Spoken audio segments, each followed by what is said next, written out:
CM Shri Manish Sisodia जी पहुंचण ते असीं बहुत बहुत धन्नवाद करते हैं। उन्होंने नाल साडे प्रेजिडेंट ट्रेड विंग के रमन मित्तल जी, उन्होंने नाल हल्का इंचार्ज एडवोकेट करमवीर सिंह घुमन जी। मैं इन्हां दा स्टेज ते बहुत बहुत धन्नवाद करदा। साडे दिल्ली के डिप्टी सीएम साहब पहुंचे ने और मैं सारे व्यापारियों को बेनती करूंगा कि आपके जिहड़े सुझाव है ते उन्हां दा हल भी तुसी मौके ते दसना। वध तो वध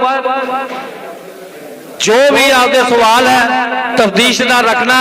ते मैं ज़्यादा टाइम ना लेंदा होया साडे हल्का इंचार्ज करमवीर घुमन जी कहने आपका 2 मिनट विचार देंगे। करमवीर सम्मेलन दे विच विराजमान साडे आम आदमी पार्टी दे दिल्ली दे डिप्टी सीएम श्री मनीष सिसोदिया जी, उन्हां दे नाल साडी सारी आम आदमी पार्टी दी टीम पंजाब दी प्रधान साहब सामने बैठे दर्जा बदर्जा दसूए हल्के तो वख-वख थावां तो आए हुए सारे दुकानदार वीर, कारोबारी वीर, साडी आम आदमी पार्टी की सारी टीम, जिले की टीम इत्थे मौजूद है। सब तो पहला मैं सारिਆਂ ਨੂੰ फतेह बुलाउना। सारिਆਂ ਨੂੰ हथ जोड़ के नमस्कार, सत श्री अकाल, वाहिगुरू जी का खालसा, वाहिगुरू जी की फतेह। असी सारे दसूआ वासी श्री मनीष सिसोदिया जी दे दिलों धन्नवाद करते हैं कि तुसी अपना कीमती समा कढ के अज साडे दुकानदारां दियां, साडे कारोबारियां दियां मुश्किलों को जानने वास्ते इत्थे पहुंचे हो। असी सारे अपने आप को भागां वाले समझते हैं कि श्री मनीष सिसोदिया जी साडे विच विराजमान है। जिहड़ा साडा इलाका है ये बहुत लंबा हल्का, सारे दसूए तो पंजाब दे विचों सब तो वड्डा हल्का दसूआ हल्का है। तकरीबन 100 किलोमीटर के विच साडा हल्का फैलिया होया ते हर 25-30 किलोमीटर तो बाद साडी बोली बदल जाती है साडे इलाके के लोगों की। पर बड़ी चंगी गल है कि असीं सारिਆਂ ने आपसी भाईचारा बना के रखा होया। जे इलाके दे विच जे मुश्किलों की गल करिए व्यापारी वीर खुद तुहानूं दुकानदार वीर खुद दसणगे। पर मैं आम आदमी पार्टी वालों श्री मनीष सिसोदिया जी ने बेनती करदा कि पंजाब के लोगों ने इस बार मन बनाया होया बदलाव लियाउण दा। पंजाब के लोग चाहुंदे ने कि जिहड़ियां रवायती पार्टियां ने इन्हां तों छुटकारा पाया जाए। पंजाब के लोग इस बार आम आदमी पार्टी नूं मौका देना चाहुंदे ने। ते जे तुसीं वेखिआ हुण 2-3 दिन जां हफ्ता 10 दिन पहलां जे पंजाब के मुख्यमंत्री नवे बने चन्नी साहब लोगों के विच जाके जे किसी चाह का कप पी रहे हैं या लोगों दी सड़कों पर बह के समस्यावां सुनते हैं, वो सिर्फ इन्हां दी बदौलत है। जे सिर्फ अरविंद केजरीवाल की बदौलत है, नहीं तो इन्होंने साडियां गल्लां नहीं सुनिया। 70 साल हो गए सानूं वोटां पाउंदियां नूं। अज तक किसी ने भी किसी व्यापारी की, किसी किसान की, किसी मजदूर की या किसी टैक्सी ड्राइवर की गल नहीं सुनी। ये सिर्फ आम आदमी पार्टी है जिहड़ी लोगों दियां जड़ां तक जाके लोगों दी मुश्किलां सुन रही है ते उन्हां नूं हल करन दा वादा भी कर रही है। क्योंकि असीं छाती थोड़ के कह सकते हैं कि जिहड़ा असीं प्रॉमिस करांगे, जे सानूं लोग कहंदे ना कि गारंटी दे के जांदे हो, गारंटी दे के जांदे हो, पर असीं कह सकते हैं कि जिहड़ियां गारंटियां दिल्ली दे विच अरविंद केजरीवाल ने दित्तियां सी उन्हें पूर्ण तौर पर पूरा किया है। जिहड़ी जिहड़ी चीज़ भी श्री अरविंद केजरीवाल जी ने आम लोगों को कही सी वो उन्होंने पूरियां कीतियां ते ओहदी बदौलत ही लोगों ने तीसरी बारी सरकार साडी दिल्ली दे विच 17 दे विचों 63 सीटां जित के बनाई है। ਕਿਸੇ 'ਚ ਜੁਰਤ ਨਹੀਂ ਕਿਸੇ ਮੁੱਖ ਮੰਤਰੀ 'ਚ ਕਿ ਬਾਹ ਖੜੀ ਕਰਕੇ ਕਹਿ ਦੇ ਜੇ ਮੈਂ ਕੰਮ ਕੀਤਾ ਤੇ ਵੋਟਾਂ ਪਾਇਓ। ਸਿਰਫ ਇੱਕੋ ਇੱਕ ਮੁੱਖ ਮੰਤਰੀ ਪੂਰੀ ਇੰਡੀਆ ਦੇ ਵਿੱਚ ਹੈ ਜਿਹਨੇ ਬਾਹ ਖੜੀ ਕਰਕੇ ਕਿਹਾ ਕਿ ਜੇ ਮੈਂ ਕੰਮ ਕੀਤਾ ਤੇ ਮੈਨੂੰ ਵੋਟਾਂ ਪਾਇਆ ਤੇ ਲੋਕਾਂ ਨੇ ਉਹਦੇ ਕੰਮ ਦਾ ਮੁੱਲ ਮੋੜਿਆ। ਤੇ ਸਾਨੂੰ ਵੀ ਪੂਰੀ ਉਮੀਦ ਹੈ ਕਿ ਦਸੂਹਾ ਹਲਕਾ ਇਸ ਵਾਰ ਆਮ ਆਦਮੀ ਪਾਰਟੀ ਦੀ ਝੋਲੀ ਦੇ ਵਿੱਚ ਪਵੇਗਾ ਤੇ ਜਿਹੜੀਆਂ ਵੀ ਸਮੱਸਿਆਵਾਂ ਸਾਡੇ ਲੋਕਾਂ ਦੀਆਂ ਹੋਣਗੀਆਂ। ਸਾਡਾ ਪਰਿਵਾਰ ਪਹਿਲਾਂ ਵੀ ਲੋਕਾਂ ਦੇ ਵਿੱਚ ਵਿਚਰਿਆ ਬੜੇ ਲੰਬੇ ਸਮੇਂ ਤੋਂ। ਮੇਰੇ ਫਾਦਰ ਸਾਹਿਬ ਸਰਦਾਰ ਜਗਮੋਹਨ ਸਿੰਘ ਬੱਬੂ ਘੁੰਮਣ ਕਿਸੇ ਵੀ ਜਾਣ ਪਛਾਣ ਦੇ ਮੁਤਾਜ ਨਹੀਂ, ਹਰੇਕ ਬੱਚਾ ਉਹਨਾਂ ਨੂੰ ਜਾਣਦਾ। ਤੇ ਜਿਹੜੇ ਮੈਂ ਸਸੋਦੀਆ ਸਾਹਿਬ ਨੂੰ ਬੇਨਤੀ ਕਰਨੀ ਚਾਹੁੰਦਾ, ਜਿਹੜੇ ਦੁਕਾਨਦਾਰ ਵੀਰ ਉਹ ਆਪਣੀਆਂ ਮੁਸ਼ਕਲਾਂ ਜ਼ਰੂਰ ਦੱਸਣਗੇ, ਪਰ ਸਾਡਾ ਜਿਹੜਾ ਇਲਾਕਾ ਆ ਇਹ ਹਿਮਾਚਲ ਦੇ ਨਾਲ ਜੁੜਦਾ। ਤਲਵਾੜੇ ਤੋਂ ਅੱਗੇ ਸਿਧਾਣੀ ਪਿੰਡ, ਇੱਕ ਪਿੰਡ ਸਾਡਾ ਸਿਧਾਣੀ ਹੈ, ਹਿਮਾਚਲ ਕ੍ਰਾਸ ਕਰਕੇ ਅਸੀਂ ਸਿਧਾਣੀ ਜਾਂਦੇ ਹਾਂ।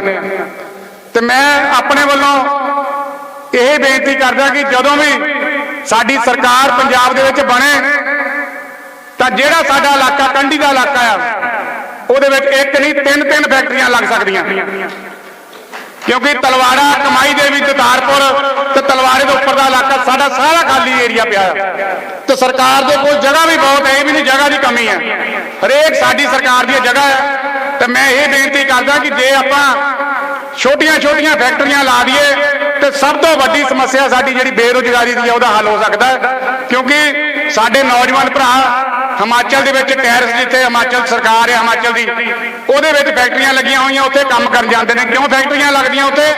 ਕਿਉਂਕਿ ਹਿਮਾਚਲ ਸਰਕਾਰ ਨੇ ਕਾਰੋਬਾਰੀਆਂ ਨੂੰ ਸਹੂਲਤਾਂ ਇੰਨੀਆਂ ਬੜੇ ਘੁੱਟ ਕੇ ਰੱਖੇ ਹੋਏ ਆ। ਪਹਿਲਾਂ ਆਪਣਾ ਹਿੱਸਾ ਮੰਗਦੇ ਆ, ਉਸ ਤੋਂ ਬਾਅਦ ਕਾਰੋਬਾਰੀਆਂ ਦਾ ਕੰਮ ਚੱਲਦਾ। ਸਾਡੇ ਇਲਾਕੇ ਦੇ ਵਿੱਚ ਜੋ ਤਬਾਹੀ ਕ੍ਰੈਸ਼ਰਾਂ ਨੇ ਮਚਾਈ ਹੋਈ ਆ ਉਹ ਸਾਡੇ ਤਲਵਾੜੇ ਦੇ ਲੋਕ ਬੈਠੇ ਆ ਦੱਸ ਸਕਦੇ ਆ। 5 ਕ੍ਰੈਸ਼ਰ ਲਗਾਤਾਰ ਚੱਲ ਰਹੇ ਆ ਲੋਕਾਂ ਦੀ ਏਕਾਂ ਦੇ ਉੱਤੇ, ਪਰ ਕਿਸੇ ਦੀ ਕੋਈ ਸੁਣਵਾਈ ਨਹੀਂ, ਕਿਉਂਕਿ ਇਹ ਰਲੇ ਹੋਏ ਆ ਸਾਰੇ ਆਪਸ ਦੇ ਵਿੱਚ। ਸੋ ਮੈਂ ਸਸੋਦੀਆ ਸਾਹਿਬ ਨੂੰ, ਕਿਉਂਕਿ ਇਹ ਉਹ ਇਨਸਾਨ ਨੇ ਜਿਨ੍ਹਾਂ ਨੇ ਪੂਰੇ ਵਰਲਡ ਦੇ ਵਿੱਚ ਇੱਕ ਆਪਣੇ ਦਿੱਲੀ ਦੇ ਸਕੂਲਾਂ ਦਾ ਨਾਮ ਰੋਸ਼ਨ ਕੀਤਾ ਹੈ। ਤੁਸੀਂ ਸਾਡੇ ਸਕੂਲਾਂ ਦੇ ਹਾਲਾਤ ਇੱਥੇ ਵੇਖਦੇ ਹੀ ਹੋ ਨਾ, ਪੇਂਟ ਕਰਕੇ ਸਕੂਲਾਂ ਨੂੰ ਸਾਡੇ ਦਿੱਲੀ ਦੇ ਮਾਡਲਾਂ ਵਾਂਗੂ ਬਣਾਉਣ ਦੀ ਕੋਸ਼ਿਸ਼ ਕਰ ਰਹੇ ਆ। ਪਰ ਇਹ ਇਕਲੌਤੇ ਸਿੱਖਿਆ ਮੰਤਰੀ ਹੈ ਜਿਨ੍ਹਾਂ ਨੇ ਪੂਰੇ ਵਰਲਡ ਦੇ ਵਿੱਚ, ਜੇ ਬਾਹਰੋਂ ਵੀ ਕੋਈ ਸਾਡੀ ਪੰਜਾਬ ਦੇ ਦਿੱਲੀ ਦੇ ਵਿੱਚ ਆਏ ਨੇ ਫੋਰਨ ਕੰਟਰੀ ਤੋਂ ਵੀ, ਉਹਨਾਂ ਨੇ ਵੀ ਸ੍ਰੀ ਅਰਵਿੰਦ ਕੇਜਰੀਵਾਲ ਦੇ ਬਣਾਏ ਸਕੂਲ ਵੇਖੇ ਨੇ। ਭਾਵੇਂ ਮੋਦੀ ਸਾਹਿਬ ਹੁਣ, ਮੋਦੀ ਸਾਹਿਬ ਨੇ ਵੀ ਆਪਣੇ ਬਣਾਇਆ, ਕੁਝ ਨਹੀਂ ਦਿਖਾਇਆ। ਸਾਡੇ ਬਣਾਏ ਸਕੂਲ, ਸਾਡੀ ਸਰਕਾਰ ਦੇ ਬਣਾਏ ਸਕੂਲ ਉਹਨਾਂ ਨੇ ਮਿਸਾਲ ਦੇ ਤੌਰ ਤੇ ਦਿਖਾਏ ਨੇ। ਇਹ ਸਾਡੇ ਵਾਸਤੇ ਬੜੀ ਮਾਣ ਵਾਲੀ ਗੱਲ ਹੈ। ਅੱਗੇ ਲੋਕ ਵੋਟਾਂ ਮੰਗਦੇ ਸੀ ਗਲੀਆਂ ਨਾਲੀਆਂ, ਇਹਨਾਂ ਤੋਂ ਸਾਨੂੰ ਬਾਹਰ ਨਿਕਲਣਾ ਪਊਗਾ, ਕਿਉਂਕਿ ਦਿੱਲੀ ਦੇ ਵਿੱਚ ਸਾਡੀ ਸਰਕਾਰ ਨੇ ਰਾਜਨੀਤੀ ਦੀ ਦਸ਼ਾ ਬਦਲ ਕੇ ਰੱਖ ਦਿੱਤੀ ਹੈ ਤੇ ਪੋਲੀਟੀਕਲ ਲੋਕਾਂ ਦਾ ਵੀ ਜਲੂਸ ਕੱਢਿਆ ਪਿਆ ਉੱਥੇ ਸਾਡੀ ਆਮ ਆਦਮੀ ਪਾਰਟੀ ਦੀ ਸਰਕਾਰ ਨੇ। ਕਿਉਂਕਿ ਜਿਹੜੀਆਂ ਆਮ ਚੀਜ਼ਾਂ ਸਾਡੇ ਪਰਿਵਾਰਾਂ ਨੂੰ ਚਾਹੀਦੀਆਂ ਨੇ, ਜਿਹੜੀਆਂ ਆਮ ਲੋੜਾਂ ਸਾਡੇ ਪਰਿਵਾਰਾਂ ਦੀਆਂ ਨੇ, ਉਹ ਸਾਡੀ ਸਰਕਾਰ ਨੇ ਦਿੱਲੀ ਦੇ ਵਿੱਚ ਪੂਰੀਆਂ ਕੀਤੀਆਂ ਨੇ। ਜਿਹੜੀਆਂ ਚੀਜ਼ਾਂ ਇੱਕ ਨੰਬਰ ਤੇ ਹਸਪਤਾਲ, ਟੌਪ ਦੇ ਹਸਪਤਾਲ, ਪ੍ਰਾਈਵੇਟ ਹਸਪਤਾਲ ਵਾਲਾ ਨੂੰ ਸਾਡੇ ਹਸਪਤਾਲ ਬਣੇ ਨੇ, ਸਰਕਾਰੀ ਸਕੂਲ ਪ੍ਰਾਈਵੇਟ ਸਕੂਲਾਂ ਵਾਂਗੂ ਬਣਾਏ ਨੇ। ਜਿਹੜੀਆਂ ਸਾਡੀਆਂ ਅਸੀਂ ਆਮ ਲੋਕਾਂ ਦੀਆਂ ਲੋੜਾਂ ਨੇ, ਅਸੀਂ ਸੁਵਿਧਾ ਸੈਂਟਰਾਂ ਦੇ ਵਿੱਚ ਧੱਕੇ ਖਾਂਦੇ ਫਿਰਦੇ ਆ, ਇਹੋ ਜਿਹੀਆਂ ਸਕੀਮਾਂ ਘਰ ਦੇ ਵਿੱਚ ਸਾਡੀ ਆਮ ਆਦਮੀ ਪਾਰਟੀ ਦੀ ਸਰਕਾਰ ਨੇ ਪਹੁੰਚਾਈਆਂ ਨੇ। ਇਹ ਮਿਸਾਲ ਪੈਦਾ ਕੀਤੀ ਹੈ ਆਮ ਲੋਕਾਂ ਦੀ ਸਰਕਾਰ ਨੇ। ਸੋ ਮੈਂ ਜ਼ਿਆਦਾ ਕੁਝ ਨਾ ਕਹਿੰਦਾ ਹੋਇਆ, ਜਿੱਥੇ ਸਤਿਕਾਰਯੋਗ ਮਨੀਸ਼ ਸਿਸੋਦੀਆ ਜੀ ਦਾ ਆਪਣੇ ਵੱਲੋਂ, ਆਪਣੇ ਸਾਰੀ ਜਿਹੜੀ ਸਾਡੀ ਆਮ ਆਦਮੀ ਪਾਰਟੀ ਦੀ ਟੀਮ ਤੇ ਜਿੰਨੇ ਵੀ ਦੁਕਾਨਦਾਰ ਭਰਾ ਜਿਨ੍ਹਾਂ ਨੂੰ ਅਸੀਂ ਕੱਲ ਸੱਦਾ ਦੇ ਕੇ ਆਏ ਸੀ, ਉਹ ਸਾਡੇ ਨਿੱਕੇ ਜਿਹੇ ਸੱਦੇ ਦੇ ਇੱਥੇ ਪਹੁੰਚੇ ਨੇ, ਉਹਨਾਂ ਦਾ ਮੈਂ ਦਿਲੋਂ ਧੰਨਵਾਦ ਕਰਦਾ ਕਿ ਤੁਸੀਂ ਇੱਥੇ ਪਹੁੰਚੇ ਹੋ, ਸਾਡਾ ਮਾਨ ਸਤਿਕਾਰ ਵਧਾਇਆ, ਮਨੀਸ਼ ਸਿਸੋਦੀਆ ਜੀ ਦਾ ਮਾਨ ਸਤਿਕਾਰ ਵਧਾਇਆ। ਤੇ ਮੈਂ ਇਹ ਬੇਨਤੀ ਕਰਦਾ ਸਿਸੋਦੀਆ ਸਾਹਿਬ, ਇਹ ਲੋਕ ਸਾਡੇ ਬਹੁਤ ਭੋਲੇ ਲੋਕ ਨੇ ਇੱਧਰ ਦੇ, ਜਿਹੜੀ ਤੁਸੀਂ ਗੱਲ ਕਹਿ ਦੇਣੀ ਆ ਇਹਨਾਂ ਨੇ ਤੁਹਾਡੀ ਗੱਲ ਤੇ ਫੁੱਲ ਚੜਾ ਦੇਣੇ ਤੇ ਸਰਕਾਰ ਬਣਨ ਤੋਂ ਬਾਅਦ ਇਹਨਾਂ ਦਾ ਸਾਥ ਜ਼ਰੂਰ ਦਿਓ, ਇਹਨਾਂ ਦਾ ਹਮੇਸ਼ਾ ਸਾਥ ਦਿੰਦੇ ਰਹੇ ਤੁਹਾਡੇ। ਜਿੱਦਾਂ ਤੁਸੀਂ ਕਹਿੰਦੇ, ਅਸੀਂ ਆਮ ਲੋਕਾਂ ਨੂੰ ਦਿੱਲੀ ਦੇ ਵਿੱਚ ਪੁੱਛਦੇ ਆ ਵੀ ਕਿੱਦਾਂ ਤੁਹਾਡੇ ਦਿੱਲੀ ਦੇ ਵਿੱਚ, ਕਹਿੰਦੇ ਕੇਜਰੀਵਾਲ ਨਹੀਂ ਜਾਂਦਾ 25-30 ਸਾਲ, ਤੇ ਜਾਣਾ ਅਸੀਂ ਵੀ ਨਹੀਂ ਇੱਥੋਂ ਜੇ ਤੁਸੀਂ ਲੋਕਾਂ ਨੇ ਇੱਕ ਵਾਰੀ ਸਰਕਾਰ ਬਣਾਤੀ। ਸੋ ਮੇਰੀ ਇਹ ਬੇਨਤੀ ਹੈ ਕਿ ਜਿਹੜੀਆਂ ਸਾਡੀਆਂ ਮੁਸ਼ਕਲਾਂ ਹੋਣਗੀਆਂ ਉਹਨੂੰ ਆਪਾਂ ਚੋਣ ਮੈਨੀਫੈਸਟੋ ਦੇ ਵਿੱਚ ਪਾ ਕੇ ਉਹਦਾ ਹੱਲ ਕਰਨ ਦਾ ਯਤਨ ਕਰੀਏ ਤੇ ਆਮ ਲੋਕਾਂ ਨੂੰ ਜਿਹੜੀਆਂ ਸਹੂਲਤਾਂ ਦੇਣ ਦਾ ਯਤਨ ਕਰੀਏ। ਸਾਰਿਆਂ ਦਾ ਦਿਲੋਂ ਧੰਨਵਾਦ, ਬਹੁਤ ਬਹੁਤ ਮਿਹਰਬਾਨੀ, ਸਾਰਿਆਂ ਨੂੰ ਨਮਸਕਾਰ। ਵਾਹਿਗੁਰੂ ਜੀ ਕਾ ਖਾਲਸਾ, ਵਾਹਿਗੁਰੂ ਜੀ ਕੀ ਫਤਿਹ। ਇਹ ਗੱਲ ਕਰੀਏ ਪਿਛਲੇ 2 ਸਾਲ ਦੀ, कोरोना महामारी देश विदेशों के विच जिहड़ी कहर बरपा रही है। साडे छोटे छोटे दुकानदार जिहड़े भी 7-7 महीने 7 दुकानां बंद पईआं दे प्रॉपर्टी टैक्स उन्होंने लगातार टैक्स भरते चले आ रहे हैं ते बिजली के बिल भी भर रहे हैं। ये सरकारां ने कदे भी नहीं सोचा भी असी इदां दे लई कुछ करिए, क्योंकि यह व्यापारी हमेशा सारी जिंदगी हो अगर व्यापार करता है टैक्स भरता है। इस कोरोना महामारी च भी एक ओदा फर्ज सी सरकारां दा भी असी उहदी दी बांह फड़ीए, पर यह झूठे लारे हमेशा इधर 70 साल सरकारां ने लगाए है। आम आदमी पार्टी जे अज थोड़े विच आई है, हर कस्बे दे विच छोटे छोटे कस्बे विधान सभा बड़े बड़े जिलों च असी लगातार हर सारे पंजाब 70-80 मीटिंगां हर पंजाब के हर वर्ग के नाल मिल रहे हैं। तो मैं ज़्यादा ना टाइम लेंदा होया माइक जिहदी भी ड्यूटी है माइक उधर लैके जान, तो मैं सारी वीरां नूं व्यापारियों मैं बेनती करूँगा भी थोड़े जे टाइम थोड़े जे समा लैके उहदे च पूरी गल कह दें तो सुझाव भी तो हल कर। मैं नाम लूंगा सतपाल महाजन जी होलसेलर है, सतपाल महाजन जी आधे विचार देंगे। सतपाल महाजन जी मेरे भी माइक उधर लै जान, जिहदी भी ड्यूटी लगी है प्लीज। सतपाल महाजन जी मैं सैकटरी डॉक्टर रणवीर सिंह जी सहारा हॉस्पिटल तो मैं उन्होंने बेनती करूंगा कि आपके वो विचार दें।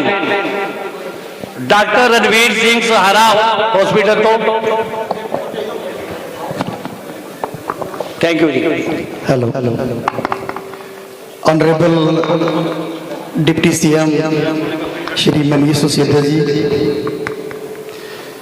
सब तो पहला तो मैं दसूआ के बिहार से दसूआ के लोगों के बिहार से तुहाडा बहुत जी जी जी आया कहता। और एक जो दिल्ली वाली तुसी आस इत्थे पंजाबियां नूं दिखाण आए हो, पंजाबियां ने भी मेरा ख्याल है भी तुहानूं ये अपना लिया भी जे किते कोई एक सच्ची सुच्ची किरण आस की किरण दिसदी है तो वो आम आदमी पार्टी दिसदी है। तुहाडा इत्थे पहुंचण ते पहला तो बहुत बहुत धन्यवाद। दूसरा तुहानूं बहुत बहुत बधाई कि जो किसान मोर्चे की इत्थे जित हुई है उहदे विच केजरीवाल सरकार ने जो बहुत अहम रोल प्ले किया है उस लिए तुहाडा बहुत बहुत धन्यवाद। तो किसान मोर्चा नूं बहुत बहुत धन्यवाद। एक पंजाब की कल्ले पंजाब के किसानों की जित नहीं है, ये मेरा ख्याल भारत के जो प्रश्न करने वाले लोग ने उन्होंने जित है। तो बहुत बहुत धन्यवाद तुहाडा। बाकी देखो दसूआ दे विच कई तरह की प्रॉब्लम्स साडे कोल चलदियां आ रही ने, क्योंकि सवाल जड़े पूछने ने वो हुण जदों आपां सरकार बना लवांगे फिर ही पूछांगे। बाकी हुण तां यही है भी आपां कुछ सुजैशन दे सकते हैं असी भी असी मैं तो पहला दसूए की गल ही करांगा। दसूए नूं असी किस तरह उपर उठाना है। दसूए वास्ते बेसिकली मैं ये चीज़ां नोट कीतियां ने जिहड़ियां पहला सरकारां सी भी जो ईज ऑफ वर्किंग नहीं है साडी। असी कोई भी जो काम करते हैं वो सानू असी आसानी नाल काम नहीं कर पा सकते। कई तरह की कॉम्प्लीकेशनस किते भी असी पहुँचते हैं कि सानू कई एक प्रोसैसिस दे विच जाना पैंदा है, उसनू पहला तो एक ईज बनाया जाए। सैकेंडली ये भी मेरा ख्याल है कि जेकर दसूआ जेकर इत्थे जिन्नी भी इत्थे प्रोडक्शन होंदी है इत्थों की जिन्नी भी रेवन्यू इकट्ठा होंदा जेकर वो दसूए के उपर ही लग जाए तो मेरा ख्याल ये मैं कल दसूए की गल नहीं कर रहा, बाकी किते भी तुसी मुकेरियां लै लो जां किते किते तुसी जिथे हल्के च जांदे हो उत्थों का रेवन्यू जेकर उत्थे लगता है तो मेरा ख्याल ये बड़ी आसानी नाल मैनेजमेंट हो सकती है। मैं ये सोच रहा भी अज तक जिन्नी भी सरकार आईयां ने उन्हां कोल मिस मैनेजमेंट ही होंदी आ रही है, और जिथे मैनेजमेंट सही होंदी है उत्थे हर एक चीज़ की तरक्की होंदी है। असीं जानते हैं भी दिल्ली सरकार हमेशा ਤੁਹਾਡੀ ਆਮ ਆਦਮੀ ਪਾਰਟੀ ਸਰਕਾਰ ਬਣਨ ਤੋਂ ਪਹਿਲਾਂ ਹਮੇਸ਼ਾ ਕਹਿੰਦੇ ਸੀ ਵੀ ਹਮੇਸ਼ਾ ਘਾਟੇ ਚੱਲ ਰਹੀ ਹੈ, ਲੇਕਿਨ ਤੁਸੀਂ ਇੰਨੀਆਂ ਫੈਸਿਲਿਟੀਆਂ ਦਿੱਤੀਆਂ, ਤੁਸੀਂ ਐਜੂਕੇਸ਼ਨ ਦੇ ਵਿੱਚ, ਹੈਲਥ ਦੇ ਵਿੱਚ ਬਹੁਤ ਕੁਝ ਕੀਤਾ, ਲੇਕਿਨ ਇੰਨਾ ਕੁਝ ਕਰਨ ਤੋਂ ਬਾਅਦ ਫ੍ਰੀ ਫੈਸਿਲਿਟੀਆਂ ਵੀ ਦਿੱਤੀਆਂ। ਬਹੁਤ ਲੋਕ ਕਹਿੰਦੇ ਨੇ ਵੀ ਹਾਂਜੀ ਇਹ ਤਾਂ ਫ੍ਰੀ 'ਚ ਸਭ ਕੁਝ ਵੰਡੀ ਜਾਂਦੇ ਨੇ, ਲੇਕਿਨ ਤੁਸੀਂ ਇਹ ਸਿੱਧ ਕਰ ਦਿੱਤਾ ਹੈ ਵੀ ਅਸੀਂ ਲੋਕਾਂ ਦਾ ਪੈਸਾ ਲੋਕਾਂ ਨੂੰ ਦੇ ਰਹੇ ਹਾਂ ਔਰ ਉਸ ਤੋਂ ਬਾਅਦ ਅਸੀਂ ਪੈਸਾ ਵੀ ਬਚਾ ਰਹੇ ਹਾਂ, ਕਿਉਂਕਿ ਤੁਸੀਂ ਜੋ ਚੋਰ ਮੋਰੀਆਂ ਹੈਗੀਆਂ ਉਹ ਬੰਦ ਕੀਤੀਆਂ ਨੇ। तो मैं उम्मीद ये करदा भी तुसी इत्थे पंजाब दे विच भी जिन्नियां चोर मोरियां आपां बंद करनियां ने और पंजाब दे विच एक सरप्लस एक अपना स्टेट है, इत्थे पंजाब दे विच किसी पैसे की घाट नहीं है और एक शाइन करने वास्ते मेरा ख्याल जदों आपां इत्थे काम करांगे तो असी साडी निगाह हिमाचल वाले पासे भी होएगी, साडी हरियाणे वाले पासे भी होएगी, उत्तराखंड वाले पासे भी होएगी, क्योंकि एक इंडिपेंडेंट स्टेट है। तुहानूं भी काम करन दा बहुत मजा आएगा और लोगों ਨੂੰ भी आनंद आएगा भी वो ਤੁਹਾਡੀ सोच के मुताबिक ਤੁਸੀਂ किस तरीके ਨਾਲ हर एक चीज़ सोची है उस ਨੂੰ ਅੱਗੇ ਜਾਇਆ ਜਾ ਸਕੇ। ਤੁਸੀਂ ਹੈਲਥ ਦੇ ਵਿੱਚ ਵੀ ਕਾਫੀ ਕੰਮ ਕੀਤਾ। ਮੈਂ ਬੀਇੰਗ ਅ ਡਾਕਟਰ ਮੈਂ ਹੈਲਥ ਦੇ ਵਿੱਚ ਦੋ ਚਾਰ ਚੀਜ਼ਾਂ ਤੁਹਾਨੂੰ ਇਹ ਸਵਾਲ ਵੀ ਪੁੱਛਣਾ ਚਾਹੁੰਦਾ ਔਰ ਕੁਝ ਸੁਜੈਸ਼ਨ ਵੀ ਦੇ ਸਕਦਾ ਕਿ ਹੈਲਥ ਦੇ ਵਿੱਚ ਬੇਸਿਕਲੀ ਜੋ ਸਕੀਮਸ ਗਵਰਨਮੈਂਟ ਦੀਆਂ ਆਉਂਦੀਆਂ ਹੈਗੀਆਂ ਨੇ ਉਹ ਸਰਕਾਰੀ ਹਸਪਤਾਲਾਂ ਤੱਕ ਤਾਂ ਸੀਮਤ ਰਹਿ ਜਾਂਦੀਆਂ ਨੇ। ਤਾਂ ਮੇਰਾ ਖਿਆਲ ਇਹਨਾਂ ਨੂੰ ਜੇਕਰ ਜਿੰਨੇ ਵੀ ਪ੍ਰਾਈਵੇਟ ਹਸਪਤਾਲ ਹੈ ਉਹਨਾਂ ਨੂੰ ਇੰਪੈਨਲਡ ਕੀਤਾ ਜਾਵੇ ਤਾਂ ਉਹ ਵੀ ਆਪਣੀਆਂ ਸਾਰੀਆਂ ਫੈਸਿਲਿਟੀਆਂ ਜਿਹੜੀਆਂ ਹੈਗੀਆਂ ਬੜੇ ਆਰਾਮ ਨਾਲ ਦਿੱਤੀਆਂ ਜਾ ਸਕਦੀਆਂ ਨੇ ਔਰ ਉਹਦੇ ਕਰਕੇ ਸਰਕਾਰੀ ਹਸਪਤਾਲਾਂ ਦੇ ਵਿੱਚ ਵੀ ਉਹ ਬੋਝ ਵੀ ਨਹੀਂ ਵਧੇਗਾ ਔਰ ਬਾਕੀ ਇਹ ਵੀ ਦੂਸਰੇ ਜਿਹੜੇ ਪ੍ਰਾਈਵੇਟ ਹਸਪਤਾਲ ਹੈ ਉਹ ਵੀ ਆਪਣੇ ਸਹੀ ਢੰਗ ਨਾਲ ਕੰਮ ਕਰਦੇ ਰਹਿਣਗੇ। बाकी एक मैं ये चीज़ नोट की थी भी बायोमेडिकल वेस्ट जो है, बायोमेडिकल वेस्ट ਦੀ ਜਿਹੜੀ ਇਹਦੀ ਡਿਸਪੋਜ਼ਲ ਦਾ ਪ੍ਰਬੰਧ ਹੈਗਾ ਉਹ ਜਿਸ ਤਰ੍ਹਾਂ ਦਸੂਆ ਹੈ ਤੇ ਦਸੂਏ ਦੇ ਆਲੇ ਦੁਆਲੇ ਜੋ ਜਿੰਨੇ ਹੈਗੇ ਨੇ ਉੱਥੋਂ ਦਾ ਡਿਸਪੋਜ਼ ਆਫ ਦਸੂਏ ਤੇ ਹੋਇਆ ਕਰੇ। ਸਾਡਾ ਇੱਥੇ ਕੀ ਹੁੰਦਾ ਹੈਗਾ ਵੀ ਆਪਾਂ ਨੂੰ ਜਾਂ ਤੇ ਪਠਾਨਕੋਟ ਜਾਂ ਪਹਿਲੇ ਮੋਹਾਲੀ ਸੀ ਉੱਥੇ ਇਹ ਸਾਰਾ ਡਿਸਪੋਜ਼ ਆਫ ਕੀਤਾ ਜਾਂਦਾ ਸੀ, ਉਹਦੇ ਨਾਲ ਜਿਹੜੀ ਡਿਸਪੈਂਸਰੀ ਬਹੁਤ ਜ਼ਿਆਦਾ ਚੱਲਦੀ ਰਹਿੰਦੀ ਸੀ। ਤਾਂ ਇਹਨਾਂ ਚੀਜ਼ਾਂ ਨੂੰ ਅਸੀਂ ਦੂਰ ਕਰਨਾ ਹੈਗਾ। ਹੈਲਥ ਦੇ ਇਸ਼ੂ ਦੇ ਵਿੱਚ ਮੈਂ ਇਹੀ ਤੁਹਾਨੂੰ ਜੇ ਤੁਹਾਡੇ ਕੋਈ ਹੋਰ ਸੁਜੈਸ਼ਨ ਜਾਂ ਮਾਈਂਡ ਵਿੱਚ ਤੁਸੀਂ ਦਿੱਲੀ ਦੇ ਮੁਤਾਬਕ ਰੱਖੇ ਹੋਣਗੇ ਉਹ ਵੀ ਪਲੀਜ਼ ਸਾਂਝੇ ਕਰਨਾ ਔਰ ਮੈਂ ਇਹ ਚਾਹਾਂਗਾ ਵੀ ਸਭ ਕੁਝ ਜੋ ਹੈ ਬਿਲਕੁਲ ਸਹੀ ਢੰਗ ਨਾਲ ਹੋਵੇ। ਬਾਕੀ ਜਿਹੜੇ ਸਾਡੇ ਬਿਜ਼ਨਸਮੈਨ ਹੈਗੇ ਨੇ ਉਹਨਾਂ ਨੇ ਆਪਣੇ ਸਾਰੇ ਸਵਾਲ ਪੁੱਛਣੇ ਨੇ। Thank you so much. ਬਹੁਤ ਬਹੁਤ ਧੰਨਵਾਦ ਸਾਹਿਬ। मैं नैक्सट बुलारे को जो भी बेनती करूँगा कि आपके सवाल छोटे करके प्लीज़ 10 टाइम की बड़ी शॉर्टेज है। मैं नैक्सट साढ़े है शेर प्रताप सिंह जी, ਉਹਨਾਂ ਨੂੰ ਬੇਨਤੀ ਕਰੂੰਗਾ ਵੀ ਉਹ ਉਹਨਾਂ ਕੋਲੇ ਮਾਈਕ ਲੈ ਸ਼ੇਰ ਪ੍ਰਤਾਪ ਸਿੰਘ ਜੀ। ਨੀਤ ਜੀ ਪਹਿਲਾਂ ਤੇ ਤੁਹਾਡਾ ਸਵਾਗਤ ਪੂਰੇ ਆੜਤੀਆਂ ਵੱਲੋਂ, ਪੂਰਾ ਜ਼ਿਲ੍ਹੇ ਦੇ ਆੜਤੀਆਂ ਵੱਲੋਂ। ਮੇਰੇ ਦੋ ਹੀ ਸਵਾਲ ਹੈ ਜੀ। ਇੱਕ ਤੇ ਜਿਹੜਾ ਸਾਡਾ ਦਸੂਆ ਆ ਉਹਦਾ ਜਿਹੜਾ ਰੇਡੀਅਸ ਆ ਤੁਹਾਨੂੰ ਸਾਰਾ ਦੱਸ ਹੀ ਦਿੱਤਾ ਉਹਨਾਂ ਨੇ ਵੀ 100 ਕਿਲੋਮੀਟਰ ਜਿਹੜਾ ਤਲਵਾੜੇ ਤੋਂ ਲੋਕਾਂ ਨੂੰ ਹੈੱਡਕੁਆਟਰ ਤੱਕ ਜਾਣਾ ਪੈਂਦਾ। ਸਭ ਤੋਂ ਵੱਡੀ ਮੁਸ਼ਕਲ ਜਿਹੜੀ ਦਸੂਏ ਹਲਕੇ ਦੀ ਆ, ਸਭ ਤੋਂ ਪਹਿਲੀ ਤੇ ਜ਼ਰੂਰੀ ਮੁਸ਼ਕਲ ਇਹੀ ਆ ਜੀ। ਦੂਜੀ ਜਿਹੜੀ ਪਿੱਛੇ ਸੈਂਟਰ ਗਵਰਨਮੈਂਟ ਨੇ ਜਾਂ ਪੰਜਾਬ ਸਰਕਾਰ ਨੇ ਜਿਹੜਾ 9 ਮਾਸ ਦਾ ਰਿਸ਼ਤਾ ਆੜਤੀਆਂ ਦਾ ਤੇ ਕਿਸਾਨਾਂ ਦਾ ਉਹਨੂੰ ਤੋੜਨ ਲਈ ਬਹੁਤ ਯਤਨ ਕੀਤੇ, ਜੋ ਕਿ ਹੁਣ ਬਿੱਲ ਪਾਸ ਸਾਡੇ ਕੀਤੇ ਸੀ ਉਹ ਰੱਦ ਹੋ ਗਏ ਆ। ਚਲੋ ਕੁਛ ਨਾ ਕੁਛ ਹੱਲ ਹੋਇਆ, ਪਰ ਸੈਂਟਰ ਗਵਰਨਮੈਂਟ ਨੇ ਪੂਰੀ ਕੋਸ਼ਿਸ਼ ਕੀਤੀ ਆ 9 ਮਾਸ ਦਾ ਰਿਸ਼ਤਾ ਜਿਹੜਾ ਉਹ ਸਾਡਾ ਖਤਮ ਕਰਨ ਲਈ। ਉਹਦੇ ਲਈ ਤੁਸੀਂ ਕੀ ਕਰੋਗੇ? Thank you. बहुत बहुत धन्यवाद। नैक्सट साडे बुलारे ने निशू मैंगी जी।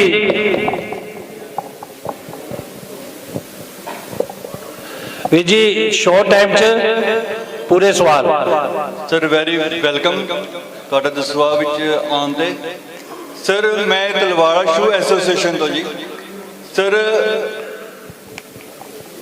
ਸਾਡੇ ਤਲਵਾੜੇ ਦੇ ਵਿੱਚ ਸਰ ਬਹੁਤ ਜਗ੍ਹਾ ਸਰਪਲਸ ਪਈ ਹੈ ਜਿੱਥੇ ਕਿ ਇੰਡਸਟਰੀ ਦਾ ਰੈਵੋਲੂਸ਼ਨ ਹੋ ਸਕਦਾ, ਬਟ ਕਿਸੇ ਗਵਰਨਮੈਂਟ ਨੇ ਸਾਡੇ ਤਲਵਾੜੇ ਵੱਲ ਧਿਆਨ ਨਹੀਂ ਦਿੱਤਾ। ਇਸ ਕਰਕੇ ਤਲਵਾੜਾ ਦੀ ਜਿਹੜੀ ਮਾਰਕੀਟ ਹੈ ਉਹ ਪਿਛੇਤੀ ਪੈਂਦੀ ਗਈ। ਸਰ ਮੇਰਾ ਸੁਝਾਅ ਇਹ ਹੈ ਕਿ ਉੱਥੇ ਇੱਕ ਇੰਡਸਟਰੀ ਹੱਬ ਬਣਾਇਆ ਜਾਵੇ, ਜਿਸ ਤਰ੍ਹਾਂ ਹਿਮਾਚਲ ਦੇ ਵਿੱਚ ਸਾਡੀ ਨੇਬਰ ਸਟੇਟ ਆਈ ਹੈ ਹਿਮਾਚਲ ਦੇ, ਔਰ ਬਿਲਕੁਲ ਨਾਲ ਸੰਸਾਰਪੁਰ ਟੈਰੇਸ ਇੰਡਸਟਰੀ ਰੈਵੋਲੂਸ਼ਨ ਹੋਇਆ। ਔਰ ਇਸੇ ਤਰ੍ਹਾਂ ਪੰਜਾਬ ਵਿੱਚ ਦਸੂਹਾ ਹਲਕੇ ਦੇ ਵਿੱਚ ਤਲਵਾੜੇ ਨੂੰ ਇੰਡਸਟਰੀ ਗਰੋਥ ਕੀਤੀ ਜਾਵੇ। ਸੈਕੰਡਲੀ ਜੋ ਪ੍ਰੋਬਲਮ ਆਉਂਦੀ ਵੀ ਛੋਟੇ ਦੁਕਾਨਦਾਰਾਂ ਦੀਆਂ ਆਨਲਾਈਨ ਬਿਜ਼ਨਸ ਨੇ ਛੋਟੇ ਦੁਕਾਨਦਾਰਾਂ ਨੂੰ ਬਿਲਕੁਲ ਨਿਚੋੜ ਕੇ ਰੱਖ ਦਿੱਤਾ। ਹੁਣ ਅੱਜ ਤੋਂ ਜੋ 10 ਸਾਲ ਪਹਿਲਾਂ ਜਾਂ 7 ਸਾਲ ਪਹਿਲਾਂ ਜੋ ਰੌਣਕਾਂ ਲੱਗਦੀਆਂ ਸੀ ਬਾਜ਼ਾਰਾਂ ਦੇ ਵਿੱਚ, ਉਹ ਹੁਣ ਰੌਣਕਾਂ ਨਹੀਂ ਰਹੀਆਂ। ਸਾਰਾ ਬਿਜ਼ਨਸ ਆਨਲਾਈਨ ਈ ਕਾਮਰਸ ਲੈ ਗਈ।